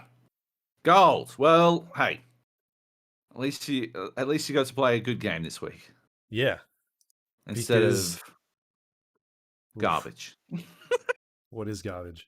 Um, Biomutant is out now. Fuck. I hate Biomutant. I I don't know what I don't know if it's like just sort of churned in my brain into this thing that is more than what it is, but I don't just dislike it. Hmm. I hate it. And like I always want to work out I always want to like, you know, the essence of what I'm about as a games critic is working out what it is that makes me fucking like or dislike something. Mm-hmm. And I know why I dislike Biomutant, but there is definitely something intangible about why I fucking hate Biomutant. There's a gap there, right? The gap between the gap. Hey, that's the name of the show. The gap between disliking and hating, and I can't. There's something inexplicable Yeah. in between that fucking area that I can't fucking put my finger on. 567 episodes in, and we still haven't figured out what the gap is in that. That's it. That is the gap is that area. That's the podcast. Is that area between dislike and hate that you can't quite put your Yeah. finger on. We're only going to do those Anyway, games from now on. That's it. fantastic. I'm stoked. Um, yeah. There's so much to. Oh my god. Yeah. There's so much to dislike about this fucking game, man. There I do is. not understand how it is people. It is. I don't understand how it's as divisive as it is because the things it does, I don't understand. Like the things that it does that I dislike, I don't understand it how anyone Could like enjoys it. that, Yeah. could like that, like or just or if you are enjoying it, I pray this doesn't happen. Or they have not noticed it. Hmm. And so having, you know, someone draw their attention to it is going to shatter the glass and then it's going to rapidly transition into suddenly hating it. Yeah. That's my worry. I hope we don't do that to anyone. If you're enjoying Biomutant and we do this to you, I sincerely apologize, but Yeah. I've done this to you holy in the past. fuck, yes, you have. Um, like, yeah, it's. Let's get through the good stuff first, okay? Well, Because let's it's let's gonna be let's talk it's about quick. what it Okay, is. Like okay, go on. it's made by a company called Experiment 101, who is a Swedish development studio founded from a bunch of like ex Avalanche studios who worked on like Mad Max and Just Cause team members. uh, it's not a big team. It's an indie team of like 18 to 20 people. If you I looked at the credits and there's not doesn't go very long. Um, it's not a big team at all. And back in 2017, they were picked up by THQ Nordic, and this is their first game that they've been making for I think since 2015. It's the first one they put out, and so it is basically an action RPG set in a post-apocalyptic world where you're playing as like a furry creature, like raccoon type animal, and you go out and exploring this world where there is like it's you sort of discovering characters and other things that are in this place and also like what has been here before, like the old current day and like how things were put together and like old train lines and weird things that we take for everyday uh, stuff that we use and like them trying to decipher like what is this stuff. And so it's set up in this like cutesy, um, almost like what was that? What was that Ubisoft game that we played recently? It's the same sort of art style as that, like very colorful and very bright and vibrant. Um, we're Ubisoft fucking game. terrible at this. The Ubisoft was it last the Ubisoft open world game that was like very, you know, it was like gods and monsters, or that's what it used to be Oh called, right? yeah, Phoenix Rising. Yeah, Right. Immortal Phoenix Rising. Yeah, Yeah. I don't know how you've made like I could have picked that one pretty fucking quickly. I just don't know how you fucking made the connection between Biomutant and Immortals I'm talking about the world Phoenix and sort of Rising. like the colors and the character, that sort of thing. It's like this very colorful, bright, Right. whimsical sort of world, but at the same time, the tone of it is just completely all over the place, right? Yeah. Yeah. It's really strange. I think the best thing that this game does is like its world build, like its world, its Yep. exploration, and the character customization screen. I think is unique and interesting. It's like a dial wheel that you can kind of move around in a circle, and it makes your character like buff and skinny, fat, that sort of stuff.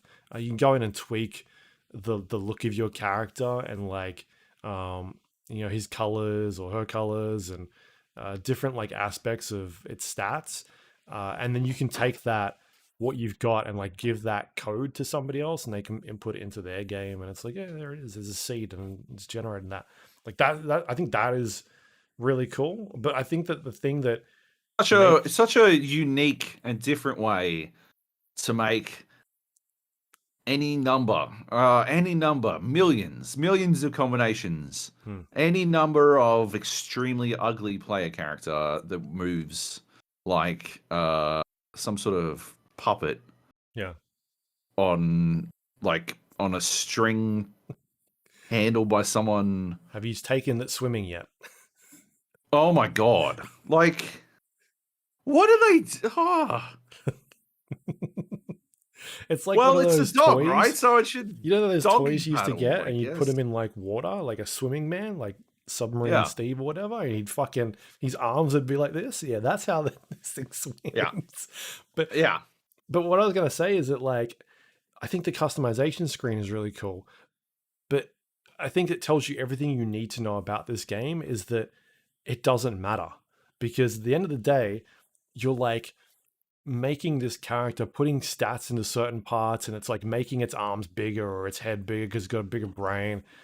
And Yeah. then you get into the game, and none of that matters because you level up, and those points that you've gotten in that character are minute. Like, there's no point to Yeah. it.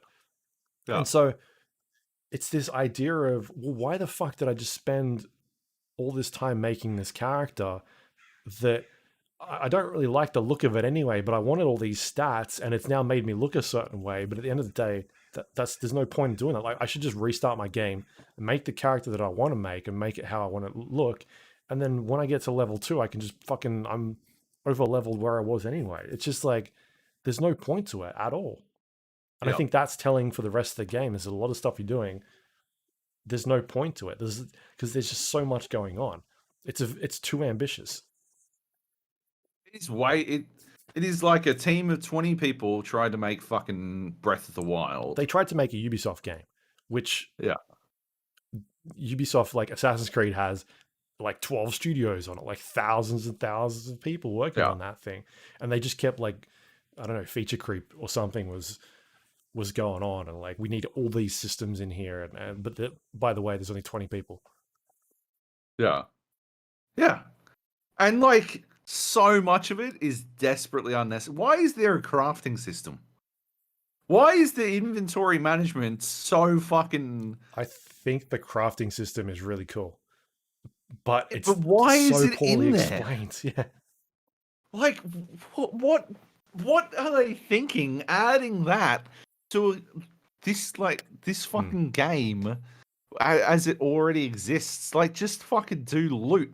Don't fucking oh well now yeah well okay well we've got to have like parts. You got to It's find very like parts. Fallout, right? Where you can switch parts in and out, but instead of Yeah. that, you're building weapons and I didn't know there was a crafting system 5 hours in the game. I was like, where are my weapons? Why have I only got two fucking think melee How did you items? miss And it? it Because doesn't that's tell the you. fucking best thing. Oh yeah, it does. It absolutely does. You probably missed it because it was in one of the literally billions Of of tutorials. moments where the game robs you of fucking control.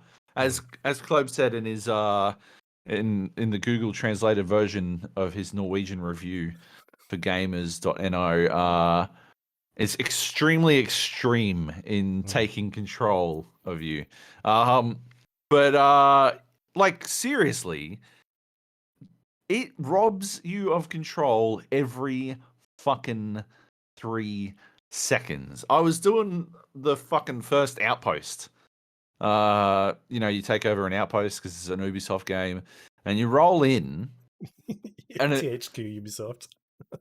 fucking like you walk up and like 3 dudes are standing there, and you stop moving. Like I see them, and I'm like bringing my fucking crosshairs up to start blapping these cunts.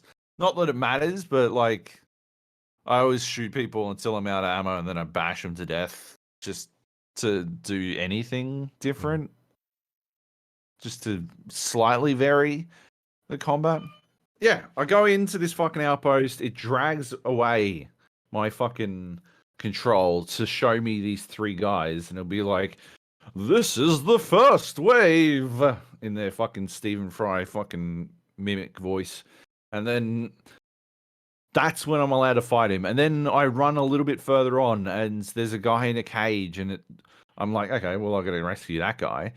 And then it steals control again and drags it over and zooms in on this fucking guy in a cage. He's like, "You'll have to rescue this guy." I'm like, I fucking knew that, motherfucker. Like, what else was I gonna fucking do?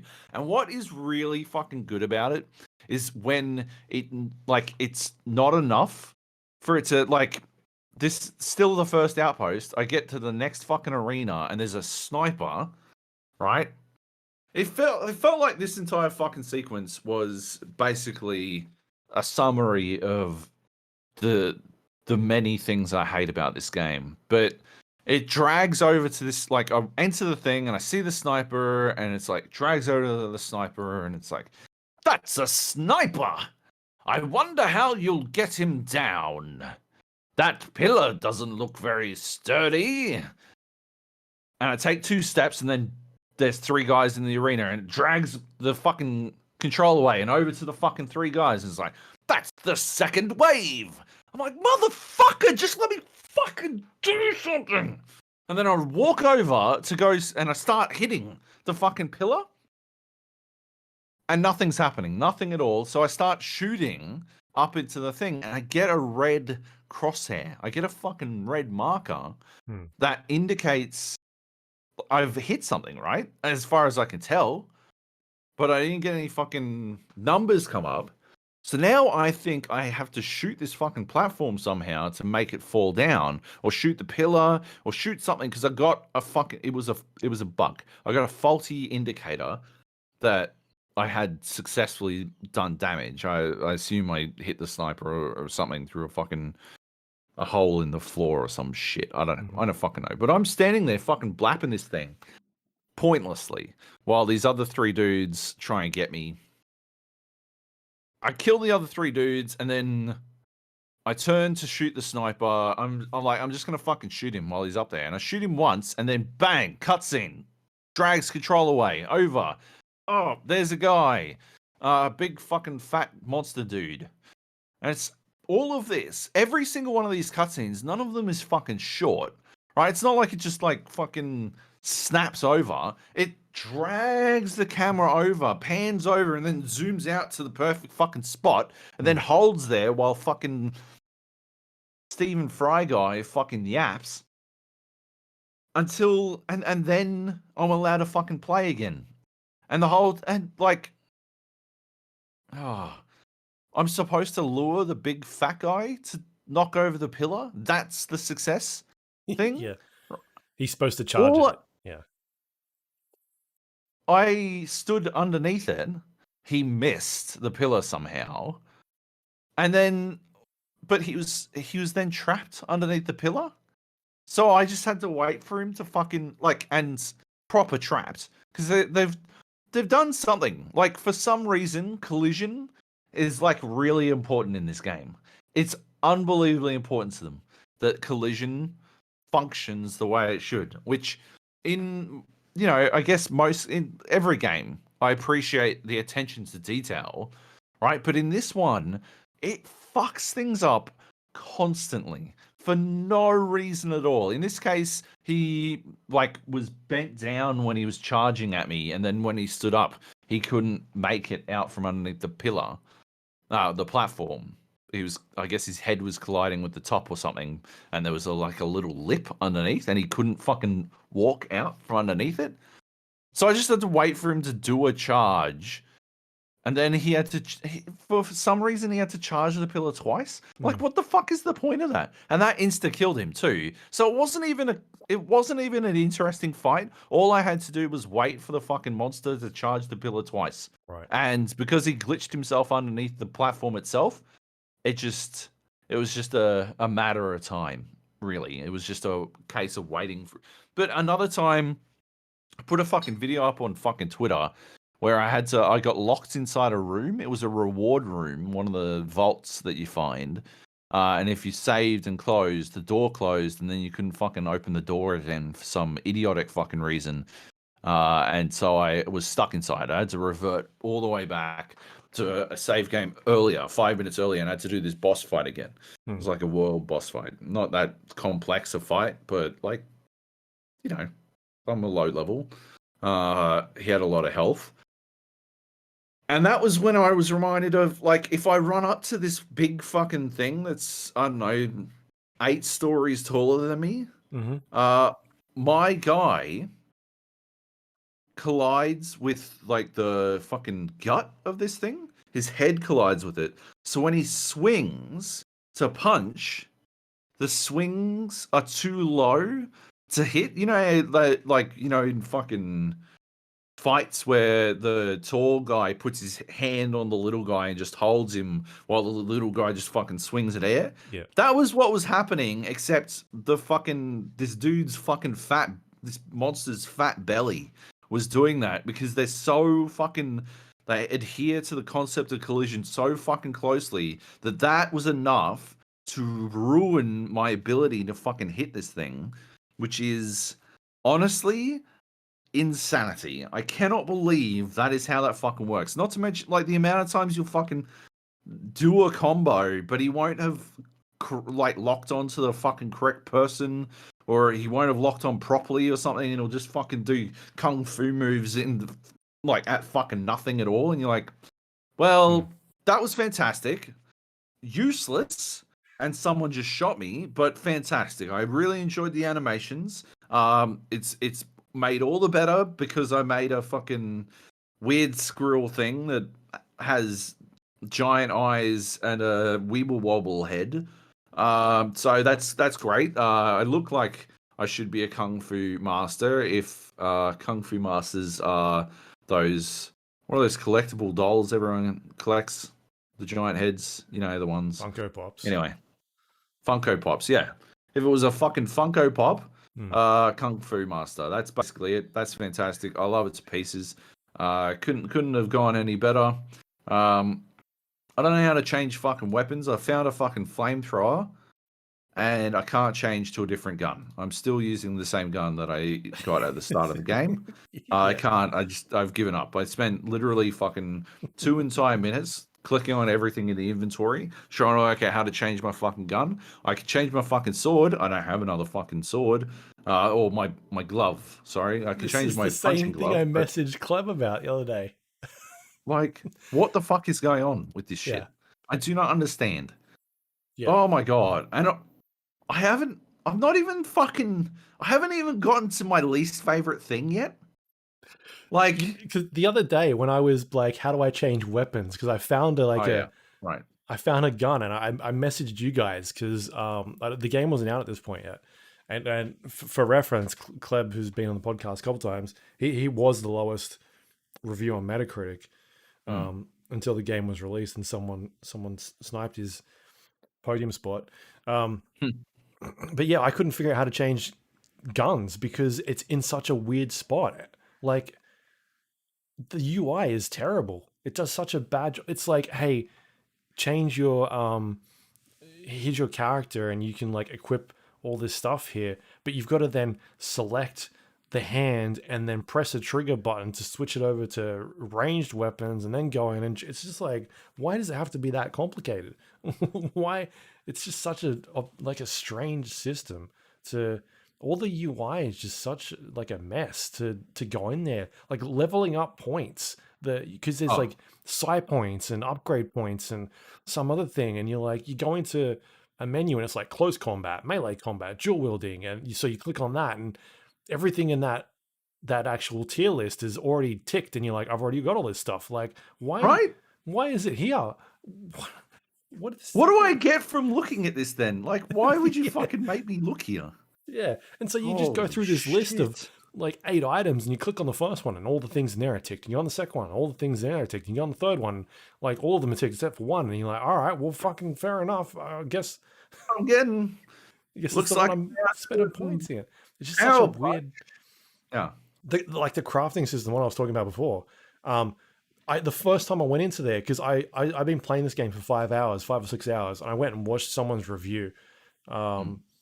And then they were talking about the crafting system and how like he spent like 8 hours playing this game, and then he found there was a crafting system because he got to the boss and was getting slapped by this boss, and he's like, why can't I, like, where are the weapons? And so he eventually found this crafting system, and I was like, what are you talking about? Crafting system? Because I'm in the exact same spot. I was using the same two weapons that I had, and like one that I found, I just thought it was really strange. And so I then went into the crafting system, and it popped up with a tutorial like, hey, this is the crafting system. Here's how you craft stuff. Crafting is very important. I'm like, well, fuck, why didn't no one tell me this beforehand? And crafting is basically the way that you get new weapons, but I didn't know that. So I'm running around with, it's just Oh, yeah. such a, It's anyway, my least favorite thing in the game, the thing that drives me the fucking battiest, is that the entire fucking thing is told in second person by a narrator. yeah. And what it actually translates into as a function of the fucking game is that you have to you go and talk to a person, because it is a fucking RPG where you talk to people. You go and talk to people, they speak in gibberish, Mm-hmm. and then the fucking narrator translates for you. But each one of these fucking conversations requires two fucking multiple skip presses so you can fucking get through this shit. I Yeah. don't need to hear someone fucking make up fucking sounds, and I recognize up front that it may be an actual language, and if it is an actual language, It's I not. apologize. It's called gibberish in the menu. Okay, thank fuck. Because Jesus Christ, what a pointless fucking mechanic. Why does that exist? Why do I need to fucking skip through it Yeah. and then listen? Oh, he says he's wondering if you'll ever be able to find the whatchamacallit. And I'm like, fuck, just fucking say it then. Yeah, I don't need to hear this thing talking crap for 5 or 6 seconds. Just let me. And the thing is that the subtitles don't come up until after the narrator has started talking as well. Oh my god. So it's not enough that you have to fucking also the fucking gibberish loops. It actually You loops hear it at the same time a couple of times. so fucking quickly, which makes me so much angrier for reasons I can't put my fucking finger on.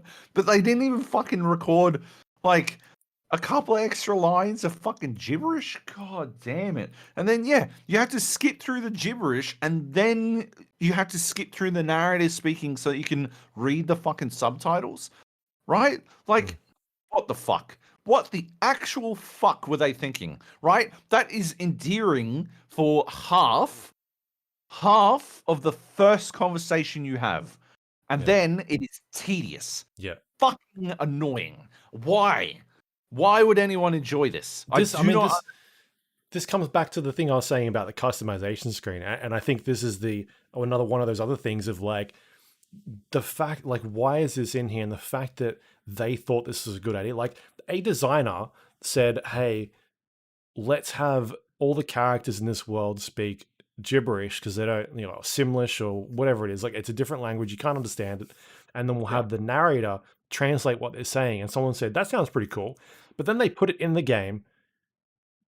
It's in there working. And someone said, that's great. Let's leave it. It wasn't like they put it in and was like, this isn't working. Let's do something else. They left it in there. Someone said, yes, this is amazing. This is We so have good. we've landed on this is the thing that is going to take us into the next echelon. You know what probably happened when I think about it is what probably happened is you were probably I've developed a very, good double tap technique so I can skip through the fucking gibberish and get and the narrator speaking Yep. to get to the point where I can actually acquire the fucking information I require. Uh, I've gotten to that, I've got it's a technique, it's a skill check, right? At this point, like you go, bup, bup, bup, bup, Yeah. bup, bup, right? What probably happened is you like they were telling you about crafting, and you hadn't gotten that technique down just yet, and you accidentally triple clicked, and then you belted through the crafting thing because that was absolutely happening before I understood before I had my technique. I would fucking tap to get through this fucking bullshit, right? And I was skipping fucking dialogue where I was like, I feel like I missed something there. Whatever. Yeah. I I I don't fucking care anymore.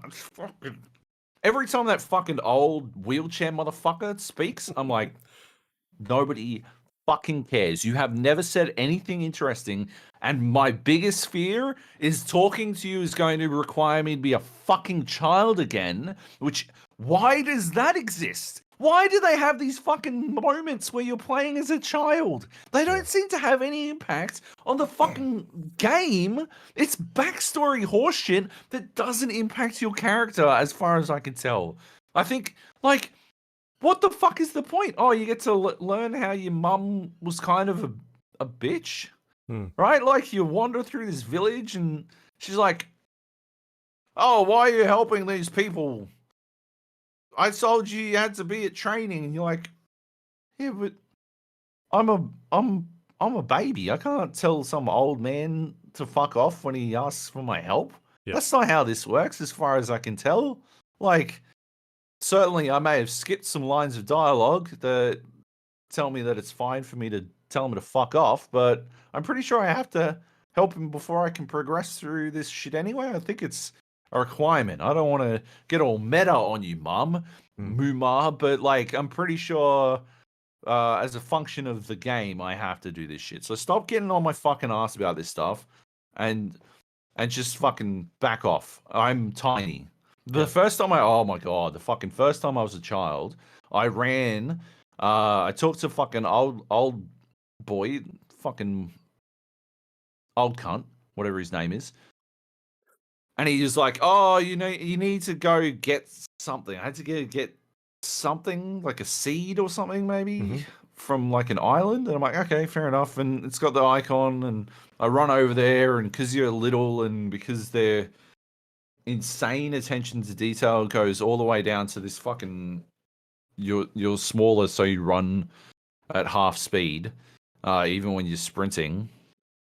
I sprint all the way over there, and then I'm like, okay, well, I could run down this path, or I could just leap off this fucking thing. There's water down there, so that'll be fine. I should also add that I'm jumping the entire time because I don't know. I always do that whenever I'm bored traversing, right? I just jump. So I jump off this fucking cliff into the water, not realizing, I think, that I've sapped my stamina. Uh, and then I drowned. Pretty much instantly, I drowned. Yeah.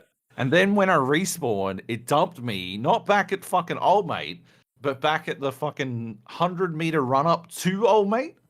But I didn't have to talk to him again. I just had to run past him and then run down the fucking hill, not jump off into the water because I would drown. And that's how I learned that you could drown really easy in this fucking stupid fucking game. Holy shit. What is the point of that? What is the point of the fucking drowning mechanic? Like, why? Why even do it? Like, I suppose it's gating players from reaching areas that they're Is not it supposed to get to because you can get yet. like water mounts? Right? Like, I don't understand. I just don't understand any Yeah. of the things that happen. Like, why are they the way they are? How did they, like, all of these? It's like they put it in the fucking game. They're like, oh yeah, well, hey, I've put in a stamina mechanic for swimming, and you And I got don't to know how to check it take out. it out. Don't know how to take it out. It's in there now. Do you reckon that's what it is? Like they put all these things in. They had some dude who put all this shit in. He's like, I've put in a gibberish mechanic. And they're like, all right, that's a bit odd. I put in a stamina mechanic for swimming. I don't know, Dave. Why would you do that, Dave? What are you talking about? Why would I do that? It's a fucking great mechanic. You should see what I'm working on next. It's a dial wheel for when you customize your character. And they're like, Dave, that doesn't sound great. And he's like, you guys are stifling my fucking creativity, and I'm fucking out of here.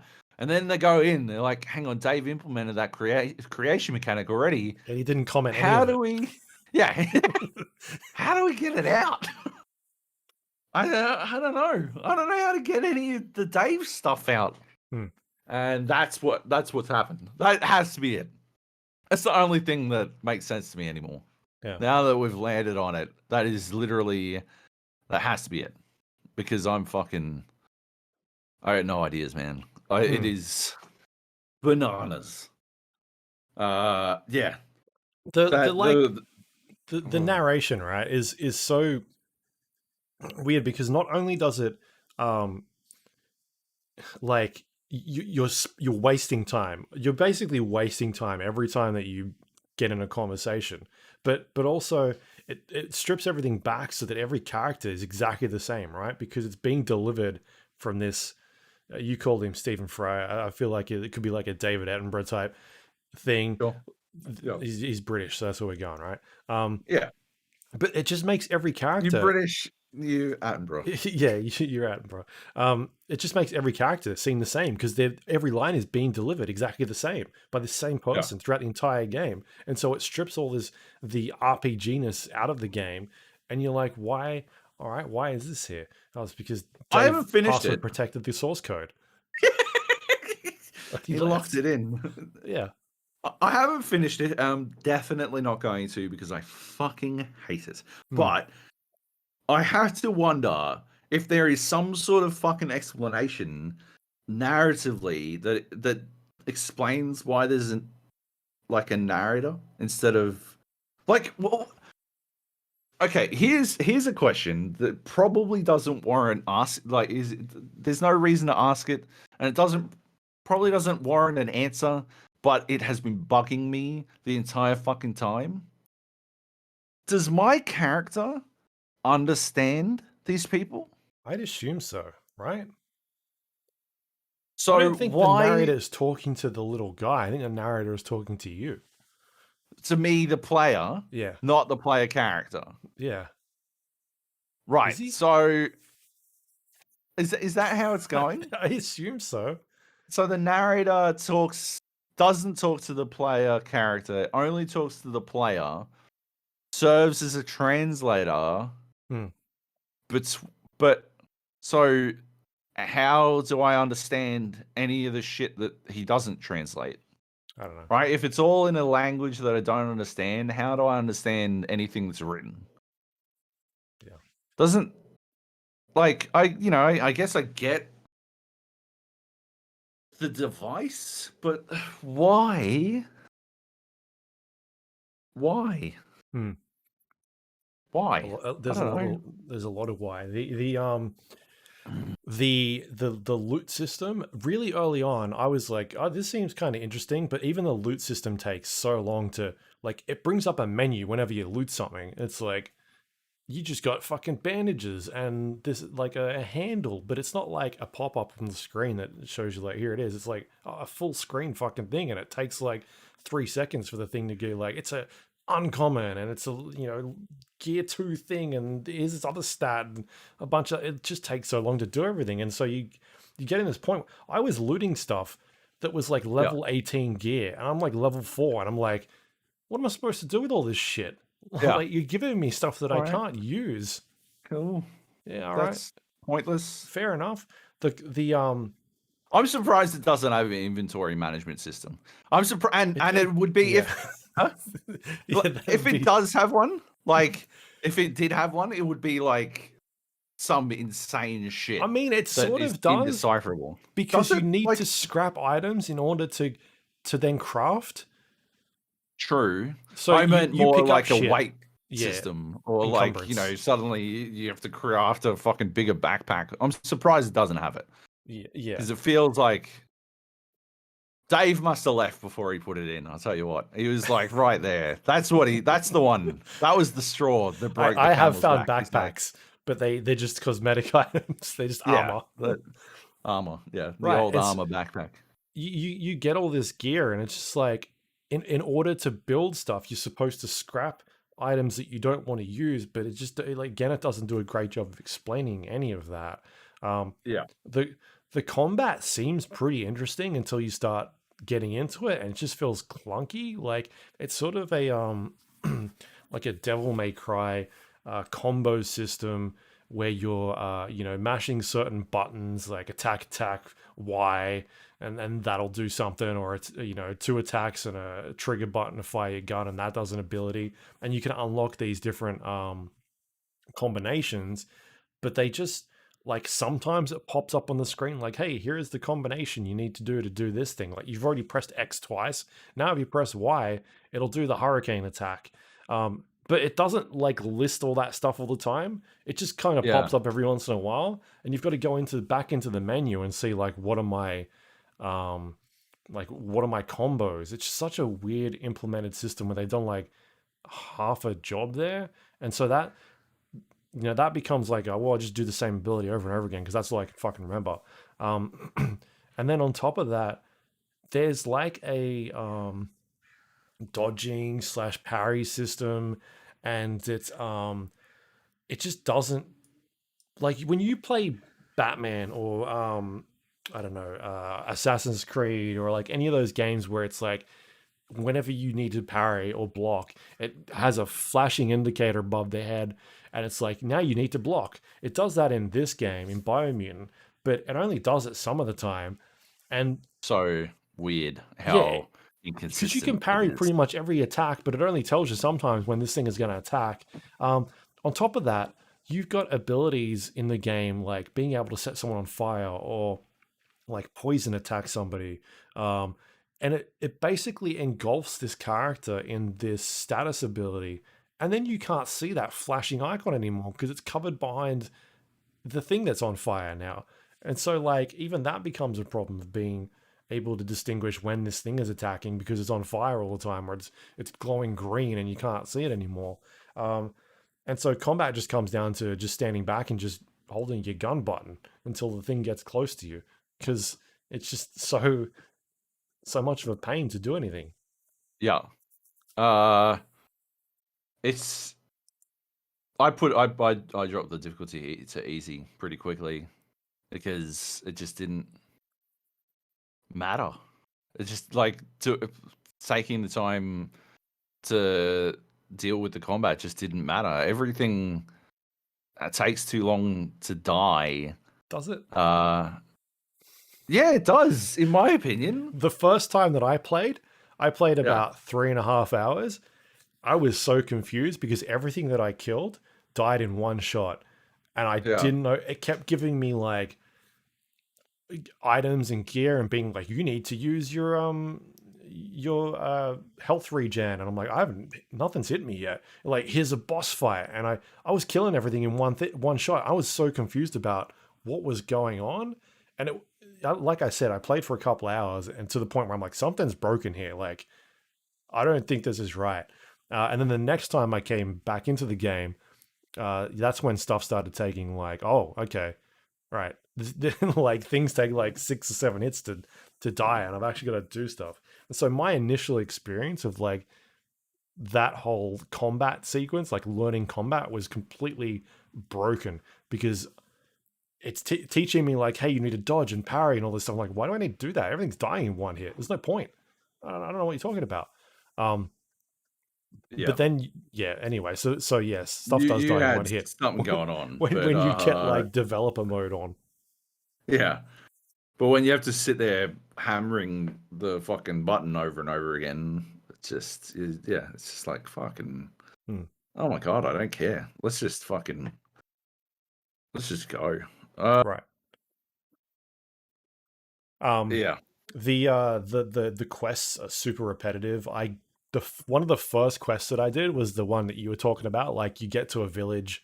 I think you were talking about Yep. it. And, like the village is on fire, and you need to attack the attackers that are attacking these villages, and you deal with them, and you need help the Oh village yeah. like rebuild. And so you go out and you got to find wood, and you come back, and then you help them chop the wood. And I was like, sweet, I did all that, and it unlocks that village is like a place you can quick spawn and craft gear and that sort of stuff. And then I went to the next area and I found another village that was getting attacked and on fire, and I had to kill those things and then go out and fetch wood. Like exactly the same thing that I just did 10 minutes ago in this other like carbon copy like quest.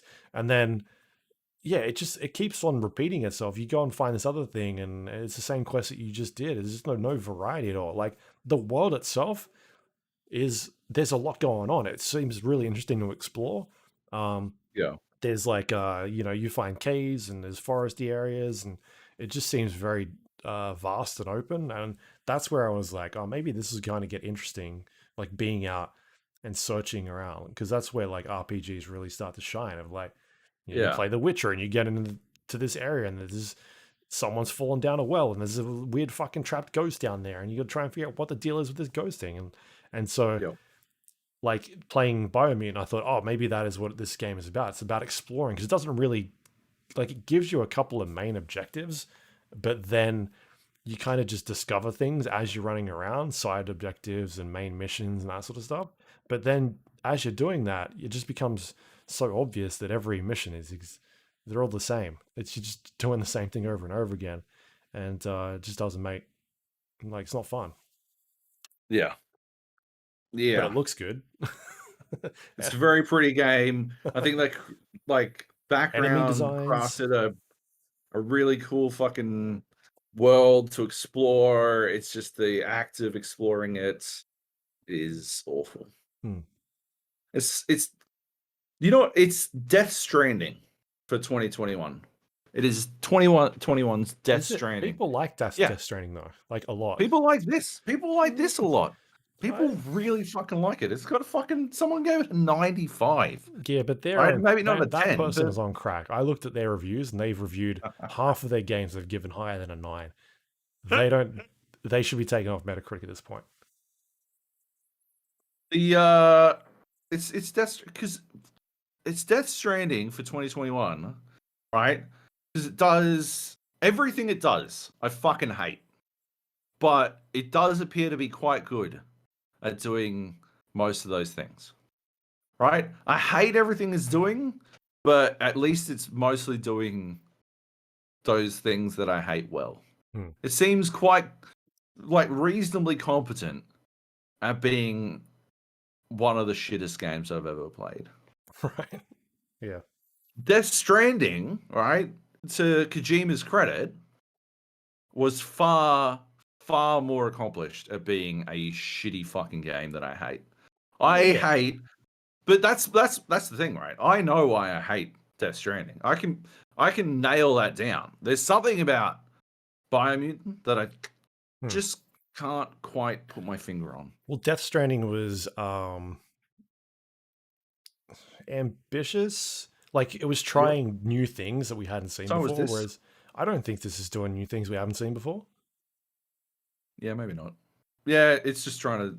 It's Yeah, just trying that's to true. copy a It's bunch of trying other to shit. combine a bunch of things in a It's trying to different way. copy Assassin's Creed. It's trying to copy Far Cry. It's trying to copy Fallout. It's trying to copy Devil May Cry. It's doing I don't know what other games you could throw in there, but it's just doing all these like different pieces and just chucking them in a blender and being like, "Here you go."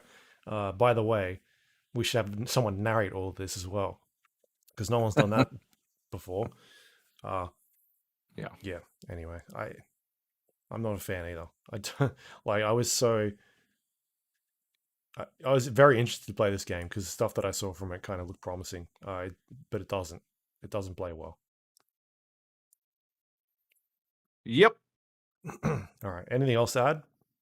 No, We didn't like it. we did. I Didn't like it. apologize if we shattered any glass for anyone. Yeah.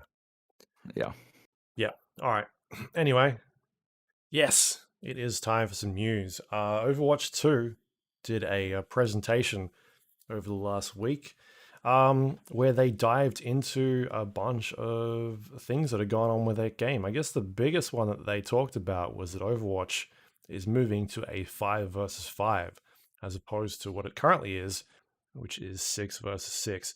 So roll queue will now be 2 damage, 2 support, and 1 tank, as opposed to previously being 2 tanks. Um, they also went through a bunch of the new maps and that sort of stuff. Talked about like all the UI changes and quality of life things that are going on. But I feel like the biggest takeaway, at least for me, as someone who does not play much Overwatch, is this change from 6v6 to 5v5. That seems like a pretty big one for me in Yeah. a number of reasons. The thing that I took away from it the most was the reasoning behind it. I don't have the exact quote, but it was on my I put it on Twitter. Um, it said here we go. Sometimes it's just hard to track what 11 other players are doing on the battlefield. Removing two of those simplifies everything.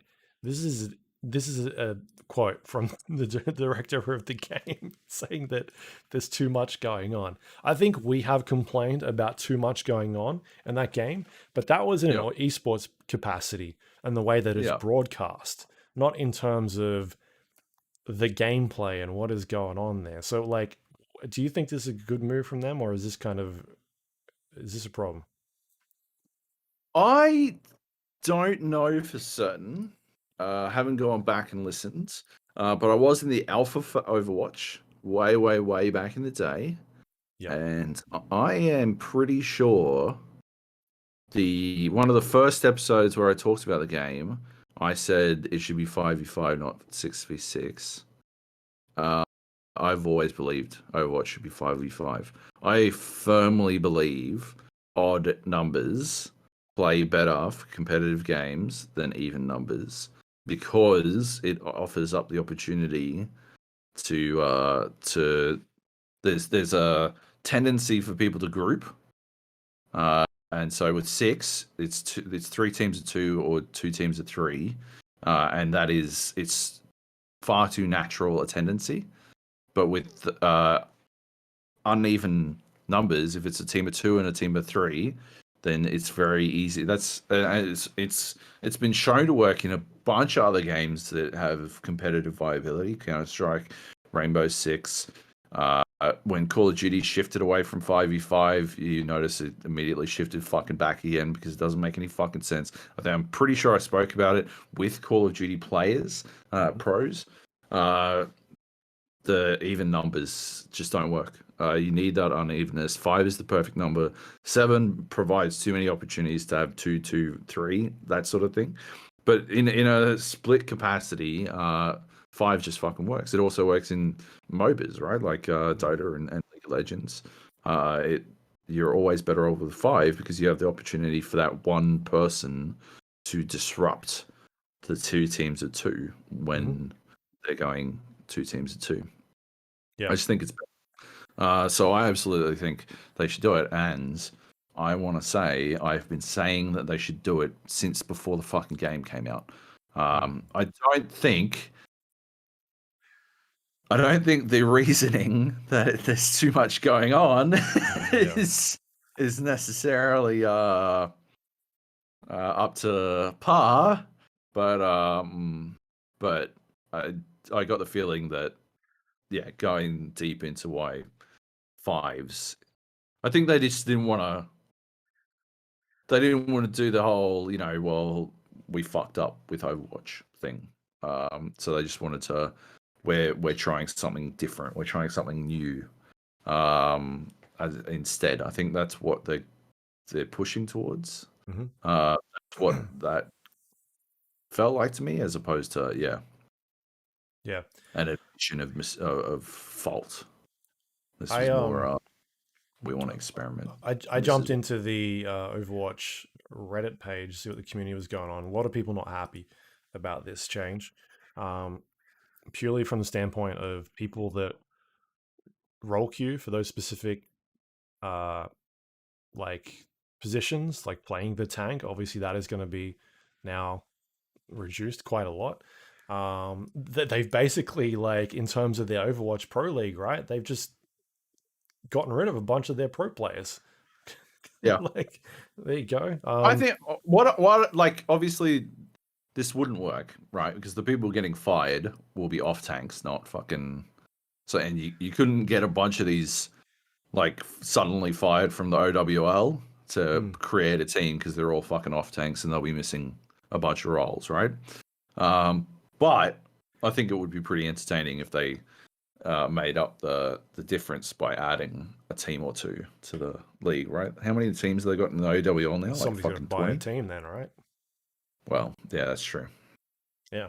Uh, yeah, The other thing is the tanks are getting buffs, like big buffs, because there's only going to be one person playing that role now, and so yeah, they talked about like how there's different abilities on some of these characters now, and how they'll behave a lot different. So it's going to be interesting to sort of see how this plays out. I think one of the biggest things that I've had an issue with in Overwatch, apart from the um, like trying to watch it, the spectator, not spectator ability, but like the sort of characters that you get, the character pool is not very diverse. It's very like, oh, I've seen the same two, like, five heroes picked every single round, and it's just like there's not really a lot going on. We've talked about like how you know in Dota they generally have like everybody being sort of rotated. There's obviously high levels of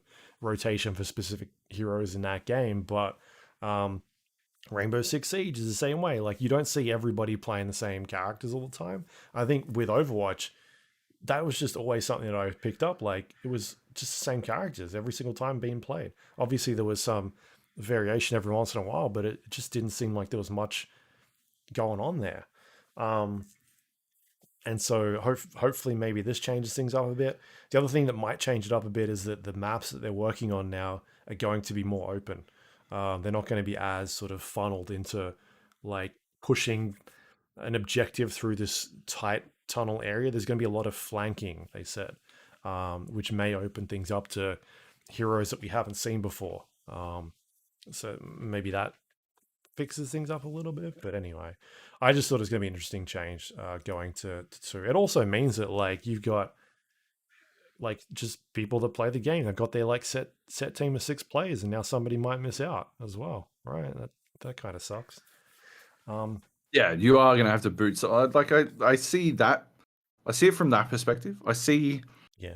people being upset from that perspective. I don't see people being upset because they play fucking tank and now they'll have more competition for role queues because that's insane, Mhm. right? If you told me like that's just not how it works. There's way too many fucking DPSs, isn't there? Is it There's not two exactly? deep, two damage to support one tank No, now. but I mean, like, isn't it like it is in every other fucking game with a role queue where, like in World of Warcraft, if you queue as DPS, you take fucking 40 minutes to get a game, but if you queue as a fucking tank, you're like in.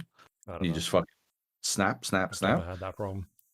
Um, what? Because The- what? Never had that problem. yeah, I mean the role queue stuff's pretty good now in WoW. Right. But queue times for DPS are always way longer than queue times for tanks and heals, right? I'm not wrong Um, here, am I?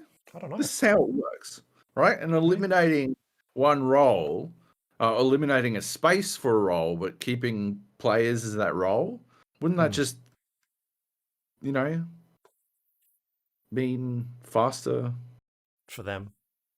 for, well, generally What if everyone, there's a right? saturation of too many tanks now? Then their Q times will raise a tiny bit, but they still won't be comparable to fucking DPS, will they? Yeah. Um. All right. So there you go. Overwatch 2 still cracking on. Let's keep moving on here. We've got Team Ninja, the creators behind Ninja Gaiden and Nioh, are working on a Final Fantasy game, which will be similar to sort of like Dark Souls, Nioh. I saw like respawns like Jedi Fallen Order thrown around as well. So it's going to be sort of similar to, I think, Nioh. They've done a pretty good job with that game, and Yeah. it's going to be set in the Final Fantasy universe called Final Fantasy Origins. This is a rumor that has being verified by a bunch of sites now. Um, Seems like they had some materials leaked. Does this interest you at all? Like this team working on a bigger franchise and getting maybe a bit more money to branch out and do better things? I don't care about them making a Final Fantasy game, right? Because there's no link Hmm. between each Any Final of them? Fantasy. So it doesn't really matter. It's Yeah. just sort of a brand at this point, right? Like, Yeah. so like I don't really care from that perspective, but yeah, the idea that they might have a larger budget to create more Neo style stuff, Hmm. I think that's pretty cool. I would prefer it if it was less like Neo, which I felt like fell into a bit of a grindy trap, which I don't think really works for the Soul style game. Yeah. Um, I would prefer it if it was less like that, but if it still had that same attention to high octane action, which I did like, I did think was a good switch up on the Souls formula. Yep. Um, yeah, I think I'd appreciate that quite a bit. Right. But yeah, It's not going to be, from the sounds of things, as hardcore as Neo. They're talking, word is it's going to be a bit more accessible. So when I hear that, I think more towards like a Jedi Fallen Order sort of right. style That's system. Yeah. fair. Yeah. Yeah, I think the idea, but Team Ninja has, has the capacity. Well, at the very least, you won't have any jankiness like I felt you did in Jedi Fallen Order. I wouldn't like. I suspect if I play this, or when I play this, rather, unlike Jedi Fallen Order, where I'm like, just play it on fucking easy. I Yeah. suspect I will not feel the need to drop this one to easy. Yeah. I mean, they've got a fighting background, right? So, Yeah, exactly. They've got a pretty deep action combat background, so I do think that they will fucking nail that element of it. Um, so yeah, I don't think this will be one to play on easy. hmm. So at least Yep. hopefully they put in difficulty levels as well. Yeah. Yeah. Next up, we got Sonic celebrates 30 years of being alive. You put this in. Yeah, I put this down. I just wanted to point out that he was good for 3 years, and then it's been 27 years of utter garbage. And I should, I suppose, clarify that I haven't played Sonic Mania. I've heard good things, but I heard good things about Sonic 4 as well. Hmm. And then I managed to sneak my way out of the doghouse. Sega had me on their fucking shit list for years and years, and I managed to sneak my way out. I begged and scraped, and I'm like, hey, nobody loves Sonic more than me. Let me play Sonic 4. And then they let me play Sonic 4, and I called it Sonic 4 out of 10, and I was back on their shit list, and I've been on their shit list ever since. So They've got it posted up on the wall in the I offices. will not be lied to about Sonic again. You cannot trick me into playing Sonic Mania, or at least not at the price that's going for 20, 30 fucking dollars. It's never going to happen. I'm not paying 30 fucking dollars to play a game that probably won't be any good. Although, as I said, people I trust have said Sonic Mania was really good. So Hmm. maybe, maybe it's good. Maybe they're Still, plants. that's it. Maybe they've spent their entire lives undercover, just gaining my trust, Yeah. so that suddenly they can fucking bang. Lol. Turns out we've zwad you on this Sonic thing. We got you Bamboozled. again. Sure. Did you Uh, watch the movie? oh yeah, the movie was pretty good. I Yeah. like the movie. Yeah. Uh, yeah, that was way better than I expected it to be. So yeah. Anyway, uh, so I guess 3 years of good games, one good movie, maybe one other good game. Well done, Yeah. Sonic franchise. 30 years. Uh, good effort. That's a Still good ending. I don't know how you're still alive. kicking it. Still going. Yeah.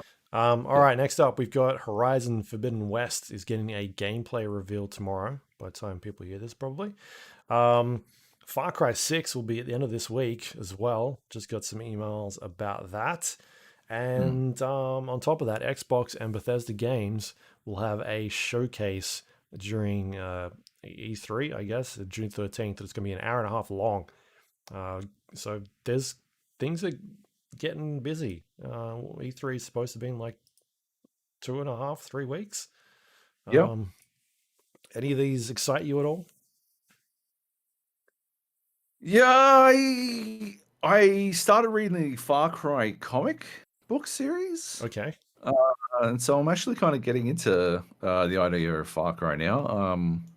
Yeah, I didn't rate the comic all that much, Mm, but it was a nice like it seeds a lot of it ties in. It sort of ties the entire series together in a pretty nice way. I just didn't think. Well, I think it's just issue one. I'll continue to read it, but it wasn't the greatest issue one I've ever read. So yeah, I'm kind of excited to see more of that. Obviously, I want to see more Horizon. I'm very excited to see more Horizon Forbidden West. Although I do think that this will be the last piece of content I consume about it, mm, so that I can go in relatively fresh, a la Ratchet and Clank, which I have been sort of hands avoiding. off on. Yeah. Yep. And obviously, Xbox and Bethesda, Teaming up. they're that well, and it's going to be huge. This is their big fucking. They're swinging for the fences with this one. Mm. They're going all out. This is they're the Brooklyn Nets of E3 showcases. It's unfair that they've got this shit together. Um, so surely they can't fuck it up, Yeah. especially 'Cause- because LeBron is not playing this year. LeBron, in this case, being Sony, I don't think they're doing a big showcase. think they're So doing their own thing as they have the last 3 years. Um, exactly. do we take bets on whether or not we think there's going to be a Cyberpunk thing at Xbox? Do you think they're still riding the Cyberpunk bandwagon? Are they still up there, Oh my god. like DLC or something? Nah, Oof, no way. no. No way. That game is toxic. It's Yeah. you can't do it. There's no way. Yeah, All right. no. Cool. Let's keep going here. We've got Valve possibly working on a Steam console. This comes from a bunch of rumors, reports, that they've got a prototype currently which handles like a Nintendo Switch. So it's got some sort of touchscreen device, gamepad controls, and some sort of system chip, either powered by AMD or Intel. No one really knows at this point. You wrote here Steam Pal. That is the sort of the name they're going with at the moment. The code word in the back end Yeah. that was written VNN. So yeah, I don't know that's what they're going to call it, but Mm, it's certainly the operating name that they're using to construct it in the back end. yeah. This looks pretty fucking solid. I know we steer clear of rumors generally, but this one looks pretty fucking. This has got some fucking nuts to it. Mhm. It's there's a lot in it that adds up, in my opinion. So I think this is actually going to be a thing. The Well, question, go on. I was going to say that there was I watched a Reddit, I think it was a Reddit video. Somebody Mm. posted, I think it was a high school kid in New Zealand. Gabe was actually down there doing some sort of, I don't know. He was talking to these high school kids, and they were obviously asking him questions. And someone asked him if they'll ever be putting Steam games or Valve games back onto consoles, because I think they were doing it back in the day, right? They did like Team Fortress and Portal and that sort of stuff. Um, and Gabe said something along the lines of like, I can't say, but you'll get a better idea in a couple of months, like type thing. And everyone was like, "Ooh, what does he mean?" So like, it definitely sounds like like him saying that on top of this stuff showing up in the Steam database of like Steam Pal, and then you've got like a bunch of websites also corroborating things that they've heard. It seems like they're working on something. Something's happening, Yep. and it's probably going to be announced at this stage this year. Yeah. Yeah. Exactly. I don't think it's going to be announced soon, although this leak may change the time frame, Hmm. may alter the timing. But I didn't get the feeling that it was going to be announced soon. But yeah, I do think we'll have a firm idea of what it is before the end of the year.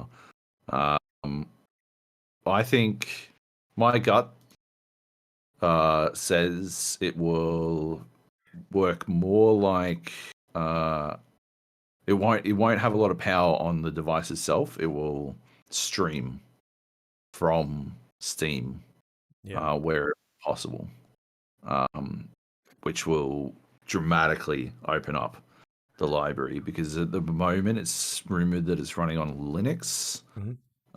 and the library of games that run on Linux is a fraction of those that run on Windows. So I don't think that they would hamstring themselves quite in the same way. Yeah. I think, Like if they were able to bring that library to yeah, a home console, a portal, I guess portable console is what is being thrown around. They've obviously that just opens up like a whole new level of games accessible on this thing. Like all of a sudden, they've got more games than like a PlayStation or Xbox. They're just so yeah, easy to get into that infrastructure, into yeah. um, that storefront. All they're doing is, I guess, providing the storefront plus the hardware, and the And hardware. they've done all the hard yards already with the Steam Link and the Steam controller and all that kind of stuff. Has set them up really And the nicely to, interface. yeah, to transition directly into it. Yeah, big picture mode and all that stuff creates a platform that they can, if they can squish it into a high quality portable device, they'll be fucking Gucci. Hmm. I think the issue comes down to hardware, right? Like we're in this spot right now. We talked about it last week, a week before, of no one can get any hardware. So Yep. can they? Probably not. Unless this thing has some custom stuff in it that doesn't require any of that. The thing is, right, they won't need uh like actual a graphics chip. They can just use like an APU, right? They can use an onboard graphics solution provided, like, well, apart from the fact that fucking onboard graphics at this point is probably like you get an onboard graphics that's better than a fucking 10 series Nvidia. Mm-hmm. Um, so outside of that fact, like you've also got like there isn't a shortage of that hardware, so you can actually get around some stuff. It just means that the heavy lifting has to be done off the hardware, like off on the network over the cloud or whatever the fuck. It has to be done elsewhere. So if you've got a computer that can do some of the heavy lifting for you, that'll change the landscape dramatically.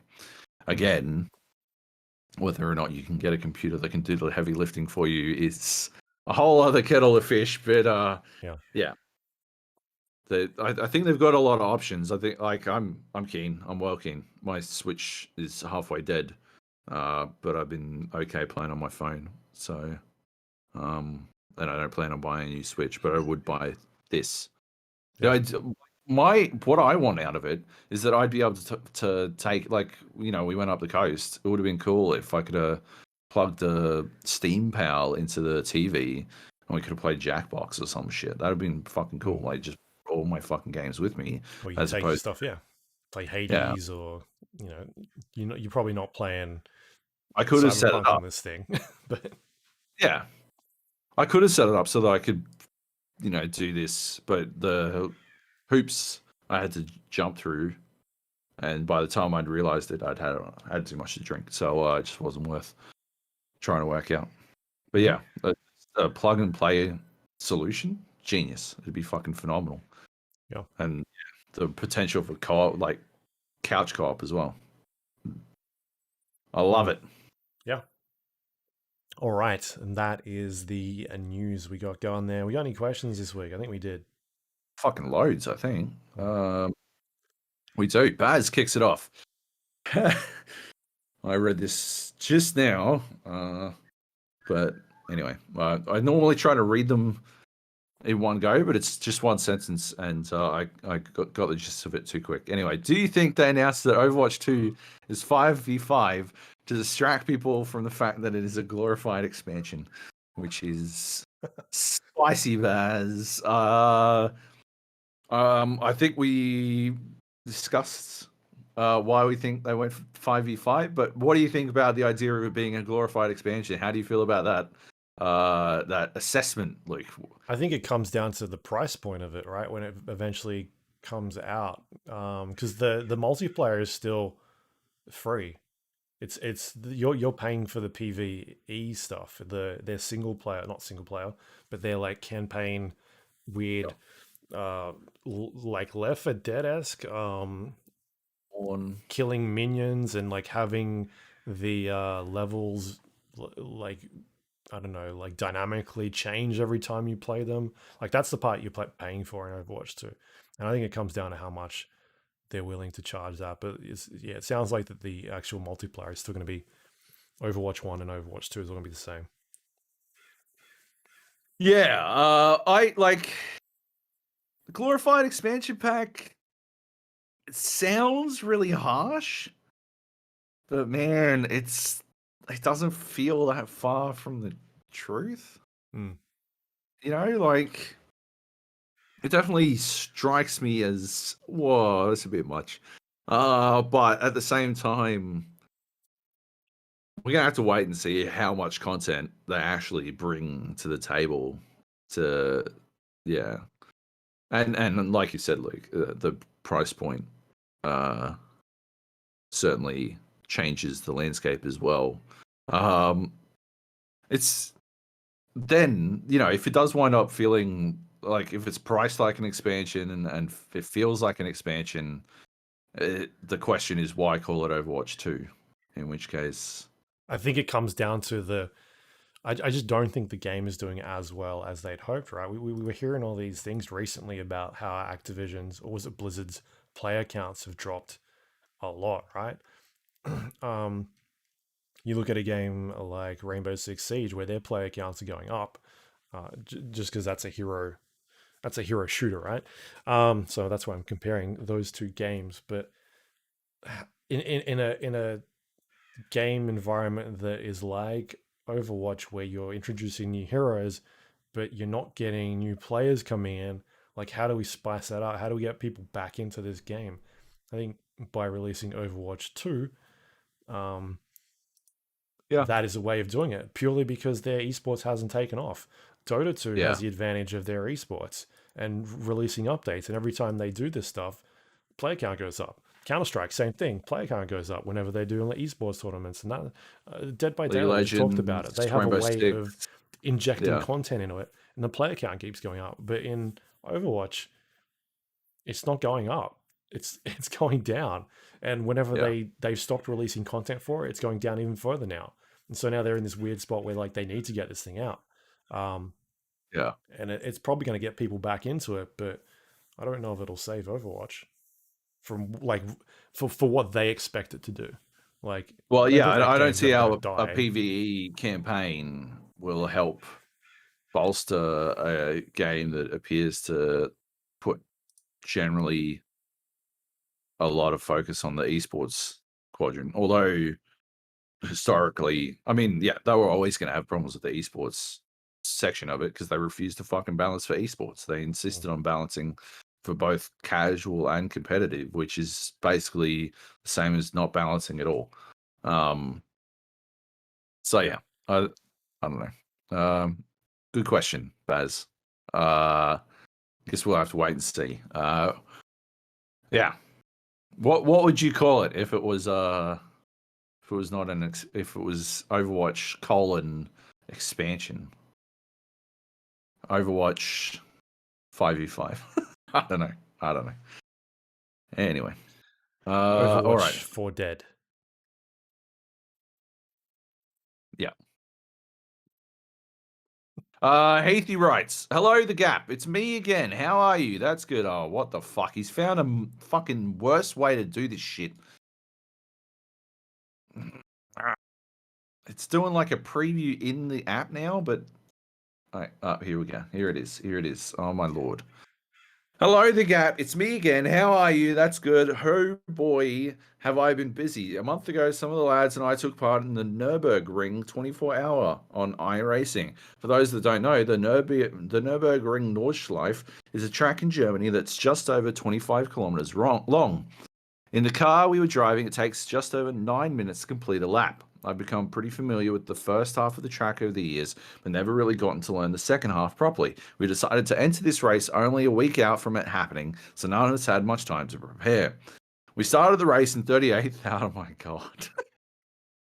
In 38 out of 54 cars. There were 3 different classes of car competing: GT3, GT4, and TCR. Do we get to know what those stand for? No? And of the 13 cars in our GT4 class, we started 10th. Positioning will be referred to for our class from here on out. The race started at 22:50 our time on a Saturday night. After about 4 hours, we were up to 6th, and a couple hours later, we were in 4th. In the wee hours of Sunday morning, I had the internet drop out twice while I was in the car, which caused the game to treat it as if I've pulled over and needed to be towed back to the pits. No one else was awake with me at this point. I think it was like 4 a.m. So by the time I reset my router and got back into the game, the car was already back in the pits and I could continue driving. Another couple of hours later, when we were up to 3rd, how the fuck? And then eventually we were in 2nd. That's where things started to go awry. People would lose concentration and have a light crash into the wall or another car. The other 3 guys were fairly well rested, but maybe not used to this type of endurance racing. I was on 2 hours of sleep. I get amped for this shit and have trouble sleeping when I know my mates are doing their best and I'm off relaxing someplace. We had a number of unexpected pit stops to repair damage. Sometimes it would only take 2 minutes or 24 minutes. Fucking what? Like real time 24 minutes? With 3.5, that's like a full episode of a TV show. With 3.5 hours to go, I for some reason shifted up an extra gear than what I usually would before one particular turn, and only shifted down my usual number of gears, sending me into the corner a gear higher than I usually would be. This drew me wider through the corner, and I clipped the grass, which made me lose control and put me into the wall quite heavily. Luckily, it was near the end of the lap, so it was easy enough to get to the pits quickly, but 47 minutes of repairs is a painful thing to have to sit through. We still came out of the pits in 4th, but a couple of crashes, motherfucker, by one of my teammates. This sounds like it was fucking like a destruction derby. It sounds like they were just fucking dodging cars or some shit. They were just bouncing off the fucking walls and stuff. Like, not just Heath's team, but like every other fucking team in this thing must have been fucking shitting the bed all over the place. 47 minutes, a couple of crashes by one of my teammates and more repairs saw us drop to 7th. We made up one more position to finish the race in 6th in class and 24th overall. They started in what? 38th. It's not bad. Anyway, you should definitely play SnowRunner in multiplayer. Right. It took a while for it to work properly when Drew and I were playing, but when it does work, there's nothing quite like working together to tick off contracts. The problem I found is that if I joined Drew's game and we did a mission, it didn't tick that off for my game. So I'd have to go and do that mission again on my save. I hate that. Yeah. Also, I'm out. What is this, Biomutant? Any exploration you do in a mate's game doesn't translate across to yours, so you could explore and open a whole map, only to have to do it again for yourself. One of the best things about multiplayer, though, is helping a friend not fall off a cliff, or get up a steep embankment or something. Then watching them get stuck somewhere and not helping because you know you'll get stuck too, and you just want to get that timber to where it's going ASAP. My question is, when has your clutch, not car related, I mean your late game performance, really fucked you or your team? Namaste, Heath. When has your clutch? So I guess have you failed to clutch? Luke No, hasn't. I Luke's never always, failed to yeah, clutch. always perform. Yeah. He always, yeah.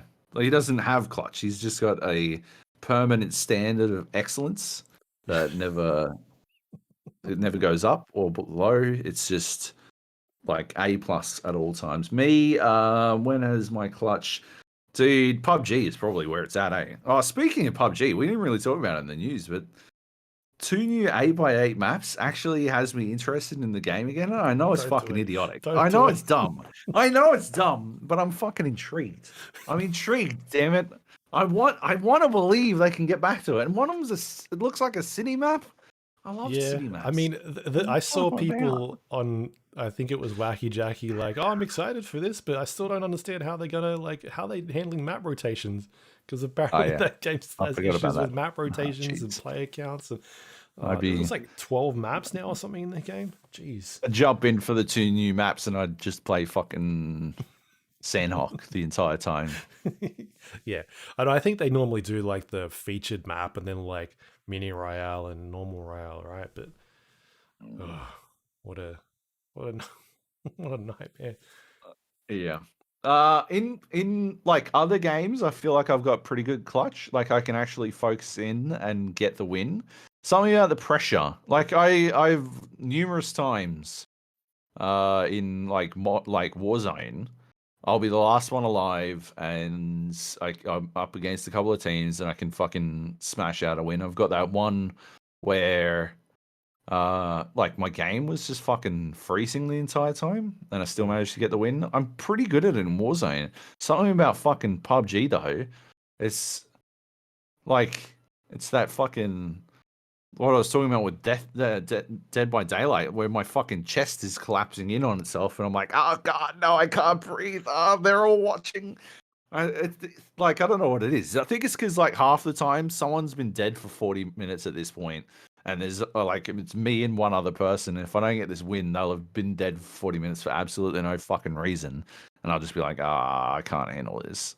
So anyway, PUBG is where my clutch has absolutely failed me. Um, but yeah, it's only in PUBG, I think. I don't know. I don't know. Good question, Heath. Hmm. Good story. Also, Job, why did you and your wife stop doing the GeoGuessr daily?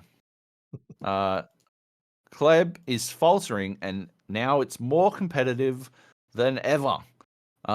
We stopped doing it because she started going back into the office again, and then when she got home, I would forget. So that's about it. And then yeah, I don't know. And then all the fucking locations kept getting like repeated locations. Like there were a couple of days in a row where we got like repeated locations. I'm like, I don't know, this is It's kind of easy, lame. is it? This is kind of lame. No, I don't want easy. I want to fucking use clever deduction and shit to work stuff out. Anyway, Dr. E3 Money Rights. We have so many fucking questions. This is good. This is what I asked for, right? Be careful what you wish for. But I am hungry. Could Microsoft and their store be any worse? Do they even want people to play gems or download software? What play gems? Or What, download like Bejeweled? software? All right. Game Pass is great, but that hangs on finding the games to play. Okay, but that hangs on finding the games to play. I had to search to find SnowRunner, keen to jump in for some multiplayer, like actually type in the name of the game, etc. It doesn't show up in new and notable. None of the EA game show up. What the fuck happened here, Drew? None of the EA games show up in the store either. The store is like 3 types of slots, Roblox, and a never-ending sea of one-star mobile ports that are predatory trash. Fucking hell, Microsoft, get your shit together. All right, there's a lot after the question in this one, but Mm. I firmly believe that no. I was actually talking about this maybe yesterday with Nate. We were trying to work out which platform was the worst Mm. because BattleNet I went to go play Warzone because I think the Nakatomi Plaza is in Warzone now, and I'm in, right. Mm. Went to go play Warzone, but Battle.net started doing it every other update. It'll fucking like loop the updates for me, where it just like it'll download 99% of it, and then it'll have some error, and then it will verify the files, and then it will download the fucking thing again. Wow. And it was doing that to me again. I'm like, is there any fucking launcher that's worse than Battle.net? And before I'd even asked it, I knew the fucking answer was yes, there are worse. Yeah, Microsoft Store. absolutely. The Microsoft Store is easily the worst, but all of them have problems. The Steam fucking. I don't even love Steam. Like, why can't. How do I auto download when I've got like 7 billion games in my download queue? How do I just click a button to download all? Why do I have to click fucking download now on all these fucking games? I think that's because the way your settings are set up, What? right? What does that mean? Is it? I don't know. I don't know, but I can't fucking do it. If anyone knows how to fucking do it, let me know. Epic Games, like half the time, it's just a HTML fucking wrapper, and half the time the web pages won't fucking load, or it'll just load the same page over and over again. Origin / EA Desktop, the fucking Knockout City will only launch from EA Desktop, but Apex refuses to launch from it, so I've got to have fucking both of them installed for some fucking reason. Yeah, EA Like, Desktop is for the Game Pass games from Xbox. idiotic. Why split them? Yeah. It's so fucking dumb. Because yeah, they want obviously, EA wants your data. They want to know what you're doing. So I that's want why. so much of my data. Yeah, right. Uplay, I guess, isn't that bad. Actually, Uplay's not that bad. It's a bit aggressive. It'll like start downloading an update the moment Uplay kicks off. Whereas sometimes I would like perhaps a second of breathing space before all of my bandwidth has disappeared. Yeah. Like, Uplay is probably the best of them. Hmm. If I had to pick, I would say Uplay is probably the best. And Windows Store is leagues worse than everything else. It is easily the worst of them, like by a fucking long way. Could it be worse? Probably, but don't ask questions you don't want the answers to. Like, fuck, yeah, Jesus. Yeah, they need to get rid of all the games on there and just have like an Xbox store and have someone work on that. Which is hopefully And what they're then doing. get rid of the MSIX DRM horse shit that they do that makes it so that none of their games work with any other games and all that kind of shit. You can't play SnowRunner with people who own it on Steam or Epic. Yeah, it's not cross compatible. Idiotic. How annoying. Or I think they're working on and like making it work or whatever. Anyway. Yeah, I think we looked Johnny at this Bravo. last week, right? Sorry. Yeah, I think so. Good question, Drew. Yeah. Not very well written. Like, let's see some fucking. I want to see some proper spelling. Yep. Anyway, Johnny Bravo writes, "Hello, man. I have a dream to upgrade my PC sometime this year. I don't need it. It's more of a natural upgrade cycle that I sort of stick to every 4-ish years. When I do upgrade, I splurge a bit and ensure that I future-proof my system so it's not struggling by the time it's due again. That said, I'm disappointed in the apparent price gouging by retailers on specifically the NVIDIA 3000 series cards. My mate showed me his receipt of his Gigabyte 3080 from November 2020 for $1,500 and a screenshot of the same card listed at PC Case Gear this month for $2,300. I don't want to single PCCG out, as they're all doing it, just chose this company as an example. I get it. Supply and demand is king, and retailers will sell products at essentially whatever price the consumer will pay for them, which at the moment for a 3080 seems to be $2,300. That said, I can't help but think about the longer-term negative impacts on the PC gaming community. For the better part of the decade, the PC gamer has risen out of the console's shadow predominantly through accessibility on cost and ease of use to those that would choose to ascend to the master race. Now, I think that this ever-increasing cost of graphics cards removes these attributes, which would defeat the hard work the PC community has put in to promoting their system in this time. What are your thoughts on the long-term impacts to out-of-reach PC parts to the common person? Are we going to again lose the interest of game companies and have them go back to console-only exclusives because the PC player population for AAA titles is only reserved for the elite? Happy to pay $3K for a graphics card. Can we expect the cost of cards to fall, or is this life now? Love, JB. That's a really good question. There's a lot to it. My knee jerk reaction would be that the best consoles out now, the PS5 and the Xbox Series X, have power relative, but not better than a 3080 card. And as the technology behind DLSS and whatnot continues to increase, cards that have tensor cores, like the 20 series cards, actually get better and better. I actually think that. So I think the 2080 is actually catching up on the consoles, on the PS5 and the Xbox. They'll never catch the Xbox X or the PS5. They'll never do it. It will never happen because what consoles have available to them at their core is the ability to like nail in on hardware specifications in a way that you just can't do on PC. So you can't actually make a PC game.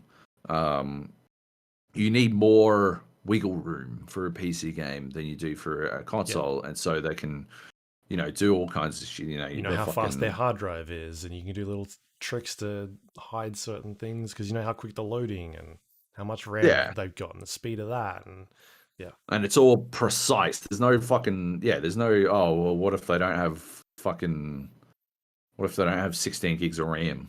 And you'd be like, why would anyone build a PC that doesn't have 16 gigs of RAM? It's 2021, and your producer's like, well, you got to fucking keep that in mind though. You're like, okay, well then I guess we will not do such and such.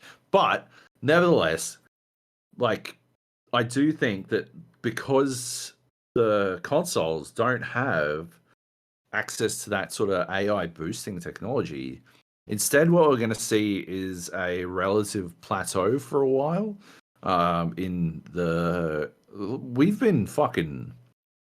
We've been seeing games just exploding in terms of technology for a while. Like graphics technology has been just fucking blowing up. Yeah. But I think what we're going to see instead is that's going to plateau, and developers are going to be happy enough to create games that will work really well on the consoles until we get to a point where the PCs start to push the envelope again, or until the consoles are pushing the envelope in ways that PCs need to outmatch or overmatch them in power. And then we will start to see PC maybe get left behind. But I don't think they're not, like, if they're creating a game for the Xbox and the PlayStation, from discussions I've had with game developers who've worked on them, it's certainly work, but it's not that much work to also have it on PC. So, like, well, not relatively speaking, relative to how much work it was on the Xbox 360 or the PlayStation 3 or even the PS4 and Xbox One, which were really, really nice for PC developers.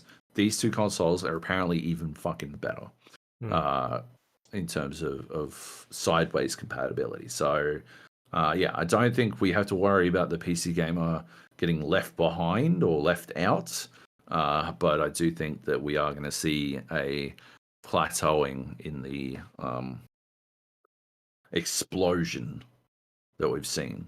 And I think AMD needs to catch up and do something about this tensor core situation because DLSS is fucking ridiculous. I wasn't a believer until I saw it, and you could not fucking sell me on an AMD card now. Anything that doesn't have DLSS is not future compatible, in my opinion. Mm-hmm. You're just missing out. An interesting alternative would be an aftermarket extra PCIe card, like the old. Remember, you used to Like have a to sound fucking get a blaster. sound blaster. You have to Yeah. get a fucking soundboard. That'd be an interesting method for AMD to get around the Like an fact that their AI latest, yeah, PCI card or something like that. AI board or some shit. Yeah, that'd be an interesting way to get around it. Mm. Because at least then you wouldn't need it wouldn't need to be on the chipset itself, on the what are they down to, like fucking 2 nanometer or 4 nanometer or some shit. And that's, they don't have they got a shortage on that Yeah. element, so they can get around that, and that's what all the cryptos are buying up as well. Mm-hmm. Anyway, Yep. good question. I would hold off on buying a new PC if I was you. Yeah. So would I. Uh, yeah, and maybe even look at pre-builts. I know it goes against everything in the core of your being, but I'm pretty sure you could probably save money on a pre-built for the first time in like 21 years. Mm. Because they're sourcing the materials a lot cheaper. So yeah. Yeah. Anyway, And like a lot of the companies are doing bundles now. Like if you want to buy a graphics card, you've got to buy it with a monitor or a motherboard. yeah, Or they're doing the same thing with the PlayStation and Xbox. If you want to buy a PlayStation or Xbox, you've got to buy it with like 4 games because they're trying to make money and people are paying for them. So yeah, um, yeah, yeah, I don't know. I feel like building a PC at this stage is quite hard. Um, so I yeah, don't know. We'll see. exactly. See what happens when this chip shortage stops happening, and then people can start buying parts again and all that sort of stuff. Yeah.